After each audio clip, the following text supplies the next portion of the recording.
اعوذ باللہ من الشیطان الرجیم بسم اللہ الرحمن الرحیم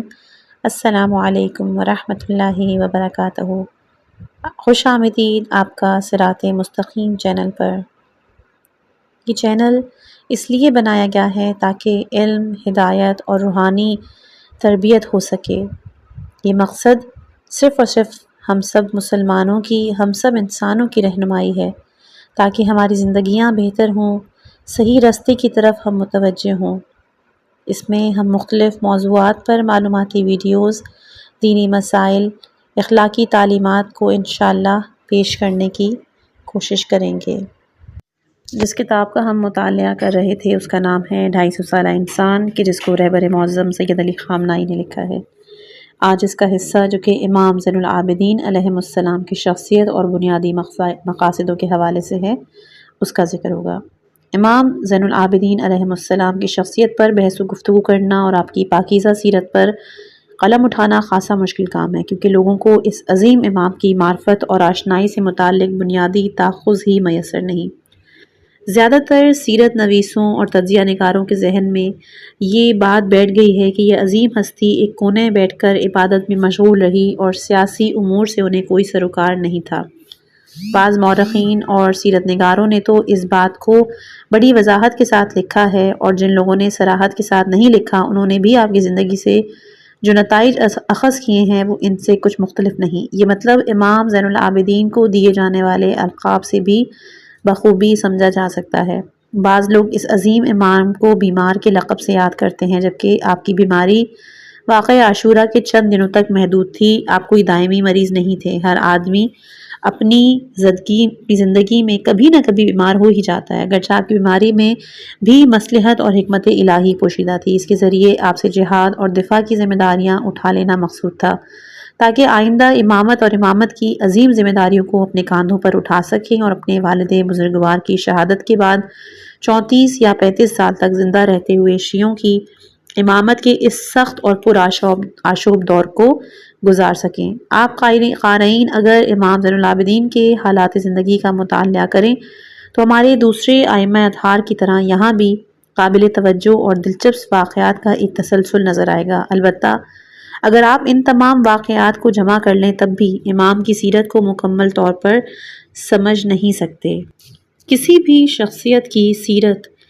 صحیح معنوں میں سمجھنا تبھی ممکن ہوتا ہے جب ہم اس شخصیت کی زندگی کے بنیادی اغراض و مقاصد و اہداف کو جان لیں اور پھر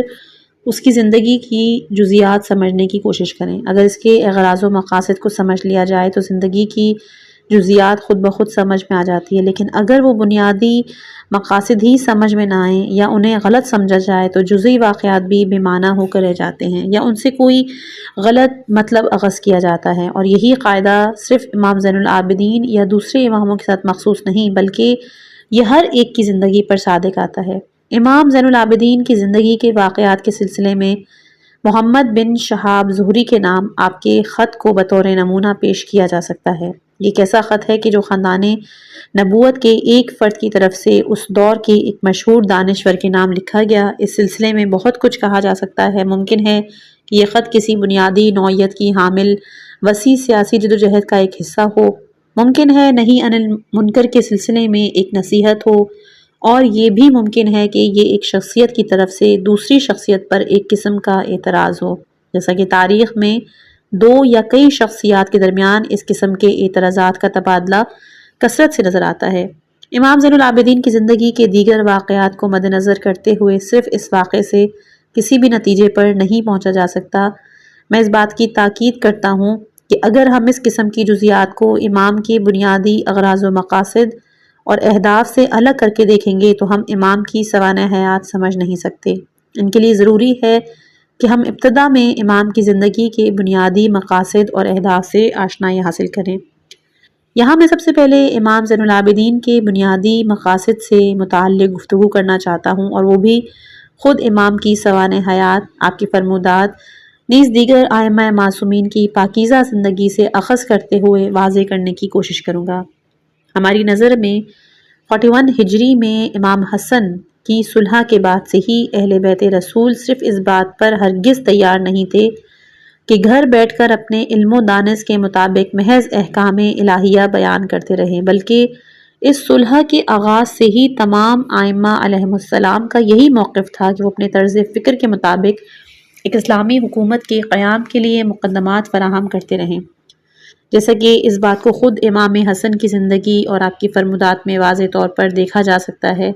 امام حسن کا کام انتہائی عمیق، دیر پا اور بنیادی نوعیت کا تھا۔ 10 سال تک امام نے اسی کیفیت میں زندگی بسر کی۔ اس دوران آپ نے کچھ لوگوں کو اپنے قریب کیا اور ان کی تربیت کی۔ ان میں کچھ افراد مملکت کے مختلف گوش و کنار میں اپنے قول و فعل کے ذریعے معاویہ کی حکومتی مشینری کی مخالفت کرتے رہے اور اس حکومت کی مخالفت کے جرم میں ہی جام شہادت نوش کر گئے۔ اس کے بعد امام حسین کی باری آئی۔ آپ نے بھی اسی روش پر چلتے ہوئے مدینہ، مکہ اور دیگر مقامات پر اس تحریک کو آگے بڑھایا، یہاں تک کہ معاویہ کا انتقال ہوا۔ اگرچہ واقعہ کربلا اسلام کے مستقبل کے لیے نہایت مفید اور ثمر آور ثابت ہوا، لیکن بہرحال وہ مقصد جس کے لیے امام حسن اور امام حسین کوشاں تھے وہ تاخیر کا شکار ہو گیا، کیونکہ اس حادثے نے لوگوں کو دہشت زدہ کر دیا تھا۔ اس دوران امام حسن علیہ السلام اور امام حسین علیہ السلام کے قریبی دوستوں کو تہہ تیغ کیا گیا اور دشمن کو ان پر مسلط ہونے کا موقع ملا۔ اگر یہ سلسلہ یوں ہی جاری رہتا اور امام حسین کوئی اقدام نہ کرتے تو یقین کے ساتھ کہا جا سکتا تھا کہ اس کے بعد یعنی مستقبل قریب میں ایک ایسی تحریک اٹھنے کے امکانات موجود تھے جن کی بنا پر حکومت کی باغ دوڑ شیعوں کے ہاتھ میں آ جاتی۔ البتہ ہماری اس گفتگو کا یہ مطلب ہرگز نہیں کہ امام حسین کو قیام نہیں کرنا چاہیے تھا، بلکہ اس وقت تو حالات ہی کچھ اس قسم کے پیدا ہو گئے تھے کہ قیام ناگزیر ہو گیا تھا۔ کئی قسم کے شک کی گنجائش ہی نہیں، لیکن اگر اس قسم کے حالات پیش نہ آتے اور امام حسین اس حادثے میں شہید نہ ہوئے ہوتے تو اس بات کا قوی امکان تھا کہ مستقبل کے حوالے سے امام حسن کا منصوبہ عملی شکل اختیار کر لیتا۔ ائمہ طاہرین کی ہمیشہ یہ کوشش رہی اور وہ مسلسل اسلامی حکومت کی تشکیل کے لیے کوشاں رہے۔ جب امام حسین کربلا میں شہید کر دیے گئے اور امام زین العابدین اپنی بیماری کی حالت میں اسیر ہوئے تو اس وقت سے ہی در حقیقت امام زین العابدین کی ذمہ داریوں کا آغاز ہو گیا، اور اب تک حکومت اسلامی کی تشکیل کے حوالے سے جو ذمہ داریاں امام حسن امام حسین کے کاندھوں پر تھیں، اب وہ ذمہ داریاں امام زین العابدین کے سپرد کر دی گئیں اور ان کے بعد دوسرے اماموں کو یہ ذمہ داریاں سونپی گئیں۔ لہٰذا امام زین العابدین علیہ السلام کی پوری زندگی کا مکمل جائزہ انہی اغراض و مقاصد اور اہداف کی روشنی میں لینا چاہیے۔ بغیر کسی شک و شبہ کے ہمیں یہ بات جان لینی چاہیے کہ امام بھی انہی اہداف کے حصول کے لیے کوشاں تھے جن اہداف کے لیے امام حسن اور امام حسین کوشاں رہے۔ امام زین العابدین علیہ السلام سن 61 ہجری عاشور کے دن منصب امامت پر فائز ہوئے اور سن 94 ہجری میں آپ کو زہر دے کر شہید کر دیا گیا۔ اس پورے عرصے میں آپ اسی مقصد کے لیے جدوجہد کرتے رہے۔ اب آپ اس زاویے سے امام کی زندگی کی جزیات کا جائزہ لیں کہ آپ نے کون سے مراحل طے کیے اور کیا طریقہ کار اپنائے اور پھر اس میں کس حد تک آپ کو کامیابی حاصل ہوئی۔ آپ کی تمام فرمودات، اعمال، دعائیں، مناجات اور راز و نیاز جو کہ صحیفہ سجادیہ کی شکل میں موجود ہیں، ان کی بھی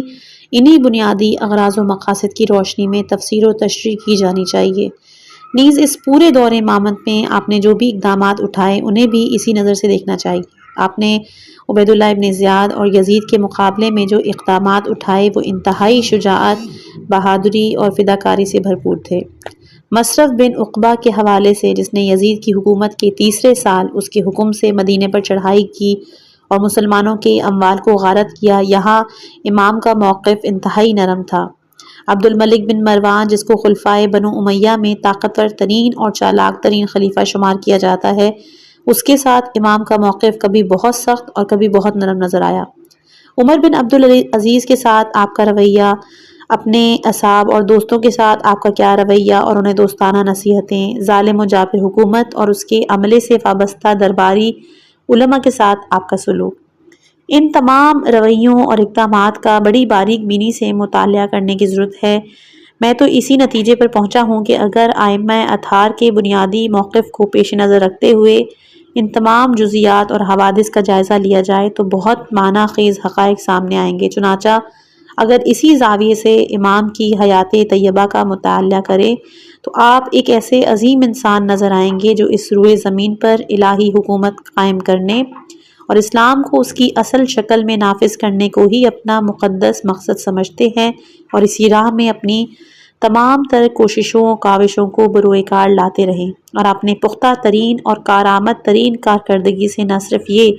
کہ اسلامی کارواں کو اس انتشار اور پریشان حالی سے نجات دلائی جو واقعہ عاشور کے بعد دنیا اسلام پر چھا چکی تھی، بلکہ ممکنہ حد تک اس کو آگے بھی بڑھایا۔ دو اہم اور بنیادی فرائض جو ہمارے تمام ائمہ اطہار کو سونپے گئے تھے، ہم ابھی ان کی طرف اشارہ کریں گے، ان کو امام زین العابدین علیہ السلام نے بڑی خوش اسلوبی سے عملی جامہ پہنایا۔ آپ مکمل سیاسی بصیرت، شجاعت اور زیرکی کا مظاہرہ کرتے ہوئے نہایت احتیاط اور باریک بینی سے اپنے فرائض انجام دیتے رہے، یہاں تک کہ تقریباً 35 سال کی انتھک جدوجہد اور الہی نمائندگی کی عظیم ذمہ داریوں کو پورا کرنے کے لیے آپ سرفراز و سربلند اس دار فانی سے کوچ کر گئے۔ اپنے بعد امامت و ولایت کی عظیم ذمہ داری اپنے فرزند اور جانشین حضرت امام محمد باقر کے سپرد فرما گئے۔ چنانچہ امام محمد باقر کو منصب امامت اور حکومت اسلامی کی تشکیل کی ذمہ داریوں کا سونپا جانا روایت میں بہت واضح الفاظ میں بیان کیا گیا ہے۔ ایک روایت کے مطابق امام زین العابدین علیہ السلام نے اپنی اولاد کو جمع کیا، محمد بن علی یعنی امام محمد باقر کی طرف اشارہ کرتے ہوئے فرمایا کہ یہ صندوق اور یہ اسلحہ سنبھالو، یہ تمہارے ہاتھوں میں امانت ہے۔ اور جب صندوق کھولا گیا تو اس میں قرآن اور کتاب تھی۔ میرے خیال میں اسلحے سے مراد انقلابی قیادت و رہبری اور کتاب سے مراد اسلامی افکار و نظریات اور اسلامی آئیڈیالوجی ہے، اور یہ چیزیں امام زین العابدین علیہ السلام نے اپنے بعد کے امام کی تحویل میں دے کر نہایت ہی اطمینان و سکون کے ساتھ بیدار انسانوں اور خداوند عالم کی نظر میں سرفراز ہو کر اس دنیا کو خیر بات کہا۔ یہ حضرت امام زین العابدین کی حیات طیبہ کا ایک مجموعی خاکہ ہے۔ بے شمار مسائل اور مشکلات کے ساتھ امام زین العابدین علیہ السلام کے دور امامت کا آغاز ہوا، کیونکہ کربلا کے دلخراش واقعے نے نہ صرف مکتب تشیع بلکہ پورے عالم اسلام کو ہلا کر رکھ دیا۔ اگرچہ قتل و غارت گری، قید و بند، مخالفین کو ظلم کے شکنجوں میں جکڑنے کا سلسلہ تو پہلے ہی سے چل رہا تھا، لیکن فرزند رسول کو قتل کرنا، خانوادہ رسالت کو قید کر کے شہر بشہر پھیرانا، نیز فرزند زہرا کے سر مبارک کو نوکے نیزے پہ بلند کرنا، یہ ایک ایسا کام تھا کہ جس نے پورے عالم اسلام کو غم و اندوہ میں مبتلا کر دیا، کیونکہ اب بھی ایسے لوگ موجود تھے جنہوں نے اپنی آنکھوں سے پیغمبر اسلام صلی اللہ علیہ وآلہ وسلم کو اور ان ہونٹوں کو چومتے ہوئے دیکھا۔ کسی نے یہ سوچا بھی نہیں تھا کہ نوبت یہاں تک پہنچ جائے گی۔ حضرت زینب سلام اللہ علیہا سے منسوب ایک شعر میں آپ کہتی ہیں، اے وہ چاند کہ جس کو مکمل ہونے سے پہلے ہی گرہن لگ گیا، اے میرے جگر کے ٹکڑے، میں نے سوچا بھی نہیں تھا کہ یہ سب کچھ تقدیر میں لکھا ہوگا۔ اس شعر میں بھی اس نقطے کی طرف اشارہ ہے کہ یہی اس دور کے لوگوں کی عمومی سوچ تھی۔ جب لوگوں کو معلوم ہوا کہ اصل سیاست تو کچھ اور ہے اور مشکلات اور سختیاں تصور سے بھی کہیں زیادہ درپیش ہونے لگی تھیں، حتیٰ کہ جن چیزوں کا تصور بھی نہیں کیا جا سکتا تھا وہ انجام پا گئی ہیں، ایسے عالم میں کوفے کے علاوہ پورے عالم اسلام پر ایک روب و وحشت کا سکتہ طاری تھا، اور کوفہ پہلے توابین اور پھر مختار ثقفی کی برکت سے اس خوف و دہشت سے باہر نکلا، ورنہ تو واقعہ کربلا کی وجہ سے مدینہ اور دیگر مقامات، یہاں تک کہ مکے میں بھی جہاں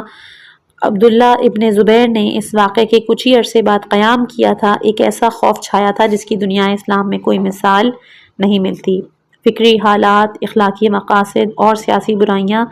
ایک دوسرے عامل کے طور پر معاشرے میں اس قدر رسوخ کر گئی تھیں کہ بڑے لوگوں کی اکثریت کبوتر کی طرح آنکھیں بند کر کے حکومتی کارندوں سے مراعات وصول کر رہی تھی۔ محمد بن شہاب زہری جیسے برجستہ آدمی جو ایک زمانے میں امام زین العابدین علیہ السلام کے شاگرد بھی رہ چکے تھے، وہ بھی حکومتی مشینری کے اعلی کار بن چکے تھے، لہٰذا محمد بن شہاب زہری کے نام امام زین العابدین کے اس تاریخی خط سے، جو کہ تحفۃ العقول اور دوسری کتابوں میں موجود ہے، اسے واضح ہوتا ہے کہ کس طرح بڑی بڑی شخصیات حکومتی مشینری سے وابستہ ہو چکی تھیں۔ محمد بن شہاب زہری جیسے لوگوں کی تعداد بہت زیادہ تھی، مرحوم علامہ مجلسی نے بہار الانوار میں امام زین العابدین علیہ السلام سے ایک روایت نقل کی کہ جو کہ ظاہراً امام نے جابر بن عبداللہ انصاری سے مخاطب ہو کر فرمایا کہ ہم نہیں جانتے کہ لوگوں سے کس طرح پیش آئیں، اگر ہم ان کے سامنے پیغمبر اسلام کی کوئی حدیث بیان کرتے ہیں تو وہ ہنستے ہیں، اور اگر حدیث نقل نہ کریں تو خاموش نہیں رہتے۔ یعنی نہ صرف یہ کہ لوگ ہماری بیان کردہ حدیث قبول کرنے سے انکار کرتے ہیں بلکہ ہمارے اوپر ہنستے ہیں۔ اس کے بعد مرحوم علامہ مجلسی ایک واقعہ بیان کرتے ہیں کہ ایک مرتبہ امام زین العابدین علیہ السلام نے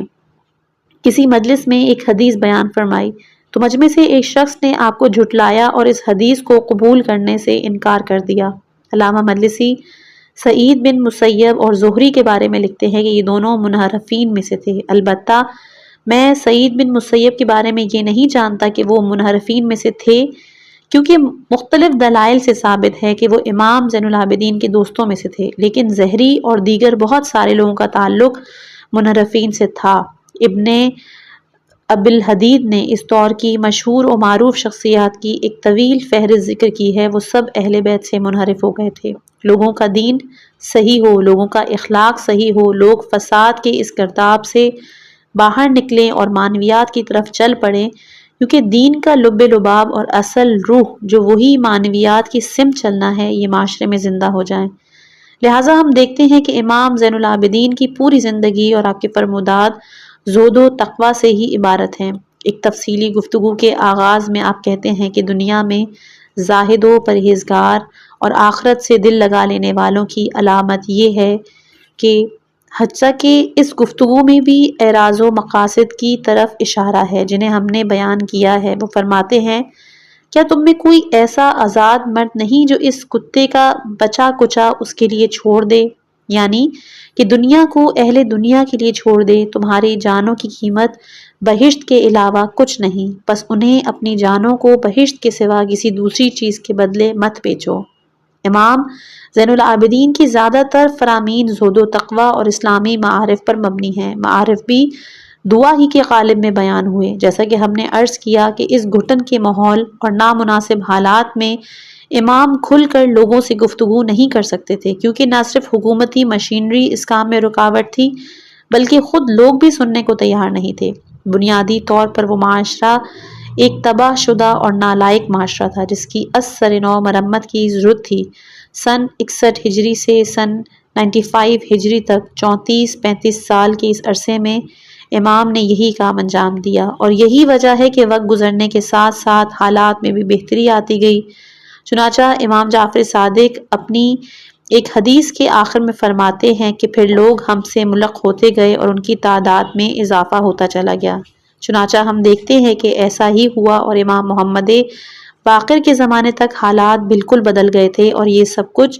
امام زین العابدین علیہ السلام کی 35 سالہ۔ بعض لوگ یہ خیال کرتے ہیں کہ اگر امام زین العابدین بنو امیہ کے نظام حکومت کے خلاف ہوتے تو آپ بھی علم بغاوت بلند کرتے، یا کم از کم مثال کے طور پر عبداللہ ابن حنظلہ یا مختار ثقفی سے مل جاتے، یا یہ کہ آپ ان لوگوں کی رہبری قبول کر لیتے اور کھل کر مصلحانہ مقابلہ کرنے کی دعوت دیتے۔ لیکن اگر اس دور کی وہ صورتحال ہمارے پیش نظر ہو جس میں امام زندگی بسر کر رہے تھے تو ہمارے لیے سمجھنا مشکل نہ ہوگا کہ اس طرح کی فکر آئمہ کے مقصد سے، جسے ہم بعد میں بیان کریں گے، قطعی میل نہیں کھاتی۔ ان حالات میں اگر امام زین العابدین یا آئمہ میں سے کوئی بھی آپ کی جگہ ہوتا اور کھل کر کسی مخالف تحریک میں شامل ہو جاتے یا تلوار لے کر سامنے آ جاتے تو یقینی طور پر شیعت کی جڑیں ہمیشہ کے لیے کٹ جاتی۔ آئندہ پھر کسی زمانے میں مکتب اہل بیت کی نشو نما اور ولایت و امامت کے قیام کی کوئی امید باقی نہ رہ جاتی، سب کچھ ختم ہو کر رہ جاتا۔ بظاہر یہی وجہ نظر آتی ہے کہ امام زین العابدین مختار ثقفی کے معاملے میں کھل کر کسی طرح کی ہم آہنگی کا اعلان نہیں کرتے، اگرچہ بعض روایات اس بات کی شاہد ہیں کہ آپ کا مختار ثقفی سے خفیہ طور پر رابطہ قائم تھا۔ چنانچہ یہ ایک کھلی حقیقت ہے کہ امام نے علل اعلان ان سے کبھی کسی طرح کا رابطہ نہیں رکھا، بلکہ بعض روایتیں تو کہتی ہیں کہ عام نشستوں میں مختار سے اپنی ناراضگی کا اظہار بھی کرتے تھے، اور یہ چیز بالکل فطری ہے۔ ظاہر ہے آپ اس سلسلے میں تقیّے سے کام لے رہے تھے تاکہ دشمن کو ان کے درمیان کسی خفیہ رابطے کا شک بھی نہ ہو۔ البتہ اگر جناب مختار کو کامیابی نصیب ہو جاتی تو وہ حکومت کو اہل بیت کے سپرد کر دیتے، لیکن شکست کی صورت میں جیسا کہ ایسا ہی ہوا، امام زین العابدین اور مختار کے درمیان رابطے کا علم ہو جانے کے بعد خود امام اور آپ کے دوستوں اور ہم نواؤں کو بھی اس کی سخت قیمت چکانی پڑتی اور شاید شیعت کا قطع کما ہو جاتا۔ لہٰذا امام زین العابدین مختار سے کھلم کھلا رابطہ رکھنا اپنے موقف کے لیے مفید نہیں سمجھتے تھے۔ روایت میں ہے کہ جب واقعہ حرہ کے وقت مسلم ابن عقبہ مدینہ منورہ آ رہا تھا تو کسی کو اس بات میں شک نہیں تھا کہ سب سے پہلی شخصیت جو اس ظلم و جور کا نشانہ بنے گی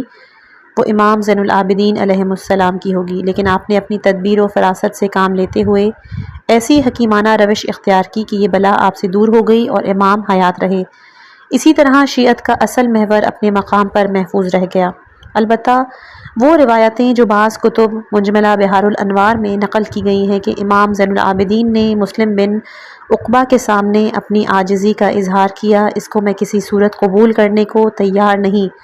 بلکہ میری نظر میں یہ امام پر جھوٹ اور افطرا باندھا گیا ہے، کیونکہ پہلی بات تو یہ کہ ان میں سے کوئی روایت صحیح اسناد پر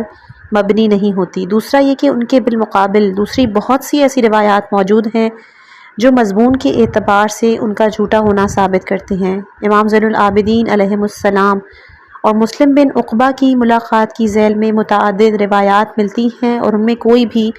ایک دوسرے سے میل نہیں کھاتی، لیکن ان میں بعض روایات چونکہ ائمہ کی شخصیت اور ان کے کردار سے زیادہ قریب ہیں لہٰذا ہم ان کو قبول کرتے ہیں۔ ان کے مقابلے میں بہت سی دوسری روایتیں خود بخود غلط قرار پاتی ہیں اور میرے نزدیک ان کے غلط ہونے میں کوئی شک و شبہ باقی نہیں رہتا۔ بہرحال وہ امور جو بعض روایتوں میں بیان کیے گئے ہیں امام زین العابدین سے بعید ہیں، لیکن اس میں بھی کوئی شک نہیں کہ آپ نے مسلم بن عقبہ کے مقابلے میں کسی معاندانہ رویے کا اظہار نہیں کیا، کیونکہ اگر آپ کوئی ایسا طریقہ کار اپناتے تو قتل کر دیے جاتے اور یہ امام حسین علیہ السلام کی اس تحریک کے حق میں ایک ناقابل تلافی نقصان ثابت ہوتا جس کو زندہ رکھنا امام زین العابدین کے لیے سب سے بڑا مسئلہ تھا، لہٰذا یہ ضروری تھا کہ آپ زندہ رہیں۔ اور اسی طرح جیسا کہ امام جعفر صادق سے منقول روایت میں کہا گیا ہے کہ رفتہ رفتہ لوگ آپ سے ملق ہوتے رہے اور ان کی تعداد بڑھتی گئی۔ دراصل امام زین العابدین کا کام ایسے سخت اور نامناسائد حالات میں شروع ہوتا ہے جس کا جاری رکھنا عام آدمی کے لیے تقریباً ناممکن تھا۔ عبد الملک کا دور جس میں آپ کی امامت کا بیشتر حصہ یعنی تقریباً 30-32 سال گزرے بڑا ہی دشوار دور تھا۔ عبد الملک کی پوری حکومتی مشینری مکمل طور پر آپ کی نگرانی میں لگی رہی تھی اور اس نے ایسے جاسوس مقرر کر رکھے تھے کہ جو امام کی زندگی کا ایک ایک لمحہ حتیٰ کہ گھریلو معاملات کی خبر بھی اس تک پہنچاتے تھے۔ امام زین العابدین نے کس طرح کام کیا، کن حالات میں اپنی تحریک کا آغاز کیا، یہ سب واضح ہو چکا ہے۔ یہاں میں ائمہ اہل بیت کی مقصد اور طریقہ کار کے حوالے سے مختصر طور پر اشارہ کرنا ضروری سمجھتا ہوں، پھر اس روش اور طریقہ کار کی روشنی میں امام زین العابدین کی زندگی کی جزیات پر روشنی ڈالنے کی کوشش کروں گا۔ اس میں کوئی شک نہیں کہ امام زین العابدین کا آخری مقصد اسلامی حکومت قائم کرنا تھا، چنانچہ صادق آل محمد کی اس روایت کے مطابق کہ جس کا ذکر ہم پہلے بھی کر چکے ہیں کہ خداوند عالم کی طرف سے سن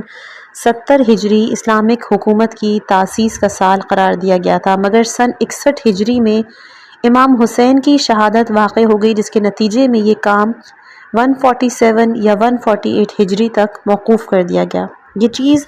مکمل طور پر اس بات کی نشاندہی کرتی ہے کہ امام نیز دیگر تمام ائمہ اطہار کا آخری مقصد اسلامی حکومت قائم کرنا ہی رہا، لیکن سوال یہ پیدا ہوتا ہے کہ آخر ان حالات میں حکومت اسلامی کس طرح قائم ہو سکتی تھی۔ اس کے لیے چند باتیں بہت ضروری ہیں۔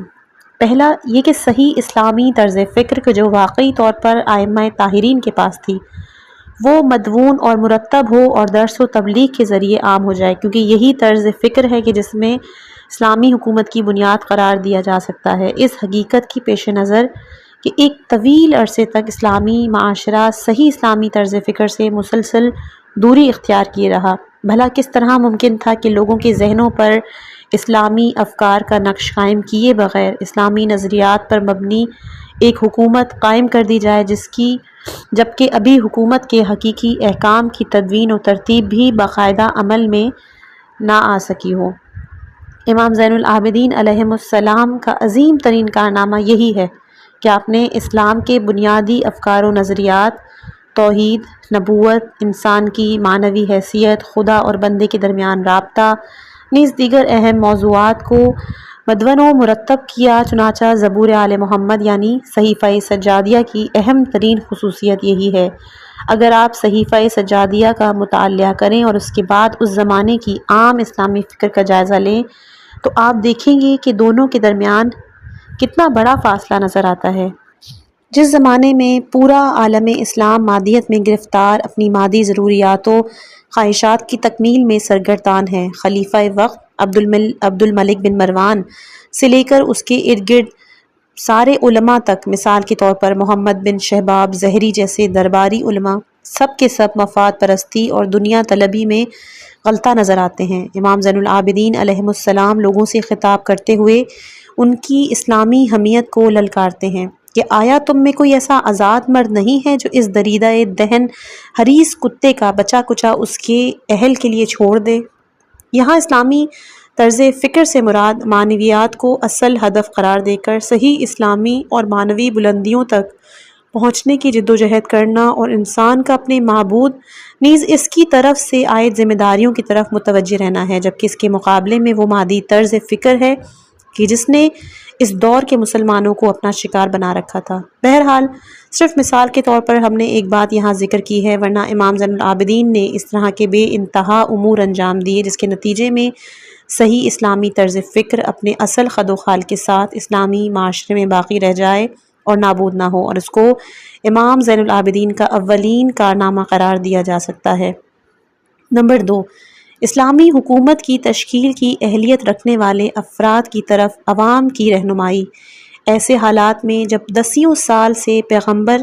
صلی اللہ علیہ وآلہ وسلم کے اہل بیت کے خلاف پروپیگنڈے کا بازار گرم ہو اور تقریباً پورا سال اسلام اس جھوٹے پروپیگنڈے سے متاثر ہو، پیغمبر اسلام کی طرف منسوب ایسی جعلی احادیثوں کا انبار لگا دیا گیا ہو جو اہل بیت کی تحریک کے 100% خلاف ہوں، حتیٰ کہ بعض حدیثوں میں اہل بیت کو ہی سب و شتم کا حقدار قرار دے دیا گیا ہو اور یہ حدیثیں عوام کے درمیان نشر بھی ہو چکی ہوں،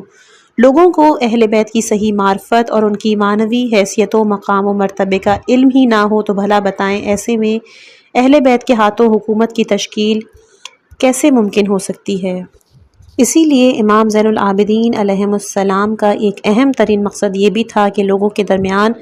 اہل بیت کی حقانیت کو واضح کریں اور انہیں بتائیں کہ ولایت و امامت اور خلافت و حکومت صرف ان کا حق ہے، یہی حضرات پیغمبر ختمی مرتبت صلی اللہ علیہ وآلہ وسلم کے حقیقی جانشین ہیں۔ اس کے ساتھ ہی لوگوں کو اس مسئلے کی اہمیت سے بھی آگاہ کیا جائے، اگرچہ یہ مسئلہ اسلامی نظریات اور آئیڈیالوجی سے تعلق رکھتا ہے، تب بھی اس کا سیاست سے بڑا گہرا تعلق ہے۔ دوسرے لفظوں میں یہ موجودہ سیاسی نظام کے خلاف ایک سیاسی تحریک ہے۔ تیسرا، امام زین العابدین کی تیسری اور اہم ذمہ داری یہ تھی کہ ایک ایسی تنظیم تشکیل دی جائے جو آئندہ کے لیے ہر طرح کے سیاسی و اسلامی تحریک کا اصل محور قرار پا سکے، لیکن ایک ایسے معاشرے میں جہاں لوگ گھٹن، اقتصادی بدحالی، معنوی دباؤ کی وجہ سے افراتفری اور پراگندگی کی زندگی گزارنے کی عادی ہو چکے ہوں، حتیٰ کہ خود شیعہ حضرات بھی ایسے سخت دباؤ اور رعب و وحشت میں مبتلا کر دیے جائیں کہ ان کی تنظیمیں درہم برہم ہو کر رہ گئی ہوں۔ ایسے میں بھلا امام زین العابدین کے لیے یہ کیوں کر ممکن تھا کہ اکیلے یا اپنے چند گنے چنے غیر منظم مخلصین کے ساتھ اپنا کام شروع کریں؟ چنانچہ کسی بھی تحریک کے آغاز سے پہلے امام کے لیے ضروری تھا کہ وہ شیعوں کو منظم کریں اور باقاعدہ ان کی تنظیمیں تشکیل دیں، اور یہ تنظیم جہاں تک میرا خیال ہے امیر المومنین کے دور میں موجود تھی، البتہ بعد میں کربلا کے المناک سانحے، مدینے میں واقع حرہ اور کوفے میں قیام مختار کے واقعے نے تقریباً اس کی بنیادیں متزلزل کر دی تھیں۔ اب ضرورت اس بات کی تھی کہ اس کو دوبارہ منظم کر کے اس میں ایک نئی روح پھونک دی جائے۔ مختصر یہ کہ امام زین العابدین علیہ السلام کو اپنی تحریک آگے بڑھانے کے لیے درج ذیل بنیادی نوعیت کے حامل 3 اہم امور انجام دینے تھے۔ پہلا، صحیح اسلامی افکار و نظریات کی قرآن حکیم اور سنت رسول اللہ صلی اللہ علیہ وآلہ وسلم کے مطابق تدوین و ترتیب جو ایک مدت سے تحریف یا فراموشی نظر کر دیے گئے تھے۔ دوسرا، اہل بیت کی حقانیت اور خلافت، امامت اور ولایت پر ان کے استحقاق کا اثبات۔ اور تیسرا کہ شیعان آل محمد کو جمع کر کے ان کی ایک باقاعدہ تنظیم کی تشکیل۔ یہی وہ تین بنیادی کام ہیں جن کا ہمیں تفصیلی سے جائزہ لینا ہے اور یہ دیکھنا ہے کہ ان میں سے کون سا کام امام زین العابدین علیہ السلام کے زمانے میں انجام پایا۔ اگرچہ ان مذکورہ امور کے علاوہ اور بھی بہت سے کام ہیں مگر ان کو ثانوی حیثیت حاصل ہے۔ مثلاً کبھی خود امام یا آپ کے ساتھیوں کے ذریعے ایسے اقدامات اٹھائے یا ایسے افکار و خیالات پیش کیے جائیں جو اس کٹھن زدہ ماحول میں کسی حد تک تازہ ہوا کا جھونکا ثابت ہوں۔ چنانچہ ایسے متعدد واقعات ملتے ہیں جہاں مجمع عام میں امام کے اصحاب یا خود امام کچھ ایسے خیالات کا اظہار کرتے نظر آتے ہیں جن کا مقصد محض اس کٹھن کی فضا کو توڑ دینا ہوتا ہے۔ البتہ اس طرح کے اقدامات کے وقت تحریک کسی حد تک مستحکم ہو چکی تھی۔ بہرحال یہ وہ ضمنی اقدامات ہیں جن کے چند نمونے ہم آگے پیش کریں گے۔ اسی طرح کا ایک ضمنی کام جو موجودہ سیاسی مشینری یا اس کے کارندوں کے ساتھ معمولی نرمی برتنا بھی ہے۔ چنانچہ اس طرح کے واقعات امام زین العابدین اور عبد الملک بن مروان کے درمیان پیش آتے رہے۔ اس کے علاوہ اس ضمن میں امام زین العابدین اور عبد الملک کے دربار سے وابستہ محمد بن شہادب ظہری جیسے منحرف علماء کے درمیان پیش آنے والے معاملات بھی شامل ہیں۔ آپ کے دوستوں اور خلفائے وقت کے مابین ہونے والی بعض مار کے آرائیاں بھی اس ذیل میں آتی ہیں اور ان سب کا مقصد کسی حد تک اس حبس اور گھٹن کے ماحول سے لوگوں کو نجات دلانا تھا۔ انشاءاللہ کہ آگے ان جزیات پر بھی تفصیلی بحث کی جائے گی۔ اگر کوئی شخص صرف اس حد تک میرے ان معروضات کو اچھی طرح سمجھ لے تو یہ ساری اخلاقی روایات، موعظانہ گفتگو، پیغامات، عارفانہ دعائیں، نیز دیگر بے بہا اقوال و ارشادات اور واقعات کہ جو امام زین العابدین سے مروی ہیں یا آپ کی زندگی میں واقع ہوتے رہے ہیں، خود بخود واضح ہو جائیں گے۔ یعنی وہ شخص اس بات کو محسوس کرنے پر مجبور ہو جائے گا کہ امام کے تمام اقدامات اور ارشادات انہی تینوں امور کے ارد گرد گردش کرتے نظر آئیں گے جن کی طرف میں نے اشارہ کیا ہے، اور مجموعی طور پر ان تمام امور کا ایک ہی مقصد ہے اور وہ ایک اسلامی حکومت کی تشکیل ہے۔ البتہ یہاں یہ بات ملحوظ خاطر رہے کہ امام زین العابدین کو ہرگز اس بات کی فکر اور جلدی نہیں تھی کہ مطلوبہ اسلامی حکومت خود آپ کے زمانے میں ہی تشکیل پائے، بلکہ آپ جانتے تھے کہ یہ مستقبل قریب میں یعنی آپ کے فرزند امام جعفر صادق کے ہاتھوں تشکیل پائے گی۔ ان تینوں بنیادی امور کے انجام پانے کا مطلب یہ ہے کہ اب اسلامی حکومت یا علوی نظام کے لیے زمین ہموار ہو چکی ہے۔ البتہ ہم پہلے بھی عرض کر چکے ہیں اور یہاں پھر یہ بات واضح کر دینا چاہتے ہیں کہ امام جعفر صادق کے برعکس امام زین العابدین کے پیش نظر یہ بات ہرگز نہیں تھی کہ خود ان کے زمانے میں ہی یہ حاکمیت تبدیل ہو کر حکومت اسلامی قائم ہو جائے، کیونکہ آپ اچھی طرح جانتے تھے کہ آپ کے زمانے میں زمین ہموار نہیں ہو سکے گی۔ ظلم و زیادتی،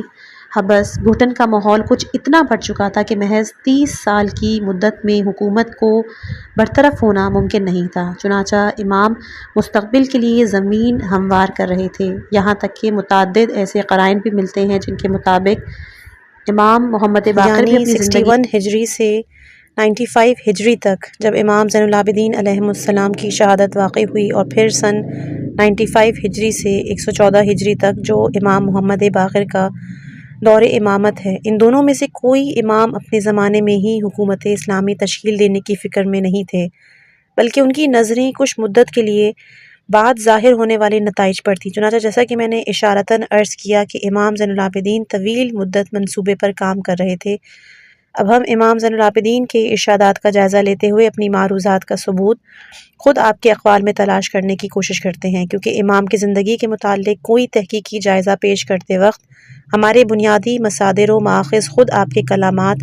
اور ارشادات ہی ہونے چاہیے۔ یہی طریقہ دیگر ائمہ طاہرین کی زندگی اور سیرت کے سلسلے میں بھی ہم نے اختیار کیا ہے، کیونکہ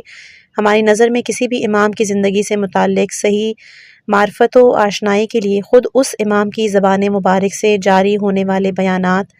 یا روایتیں ہی بہترین منبع و مدرک ہو سکتے ہیں۔ لیکن ہم اس سے قبل بھی بیان کر چکے ہیں کہ ہم ائمہ طاہرین کے بیانات کو تب ہی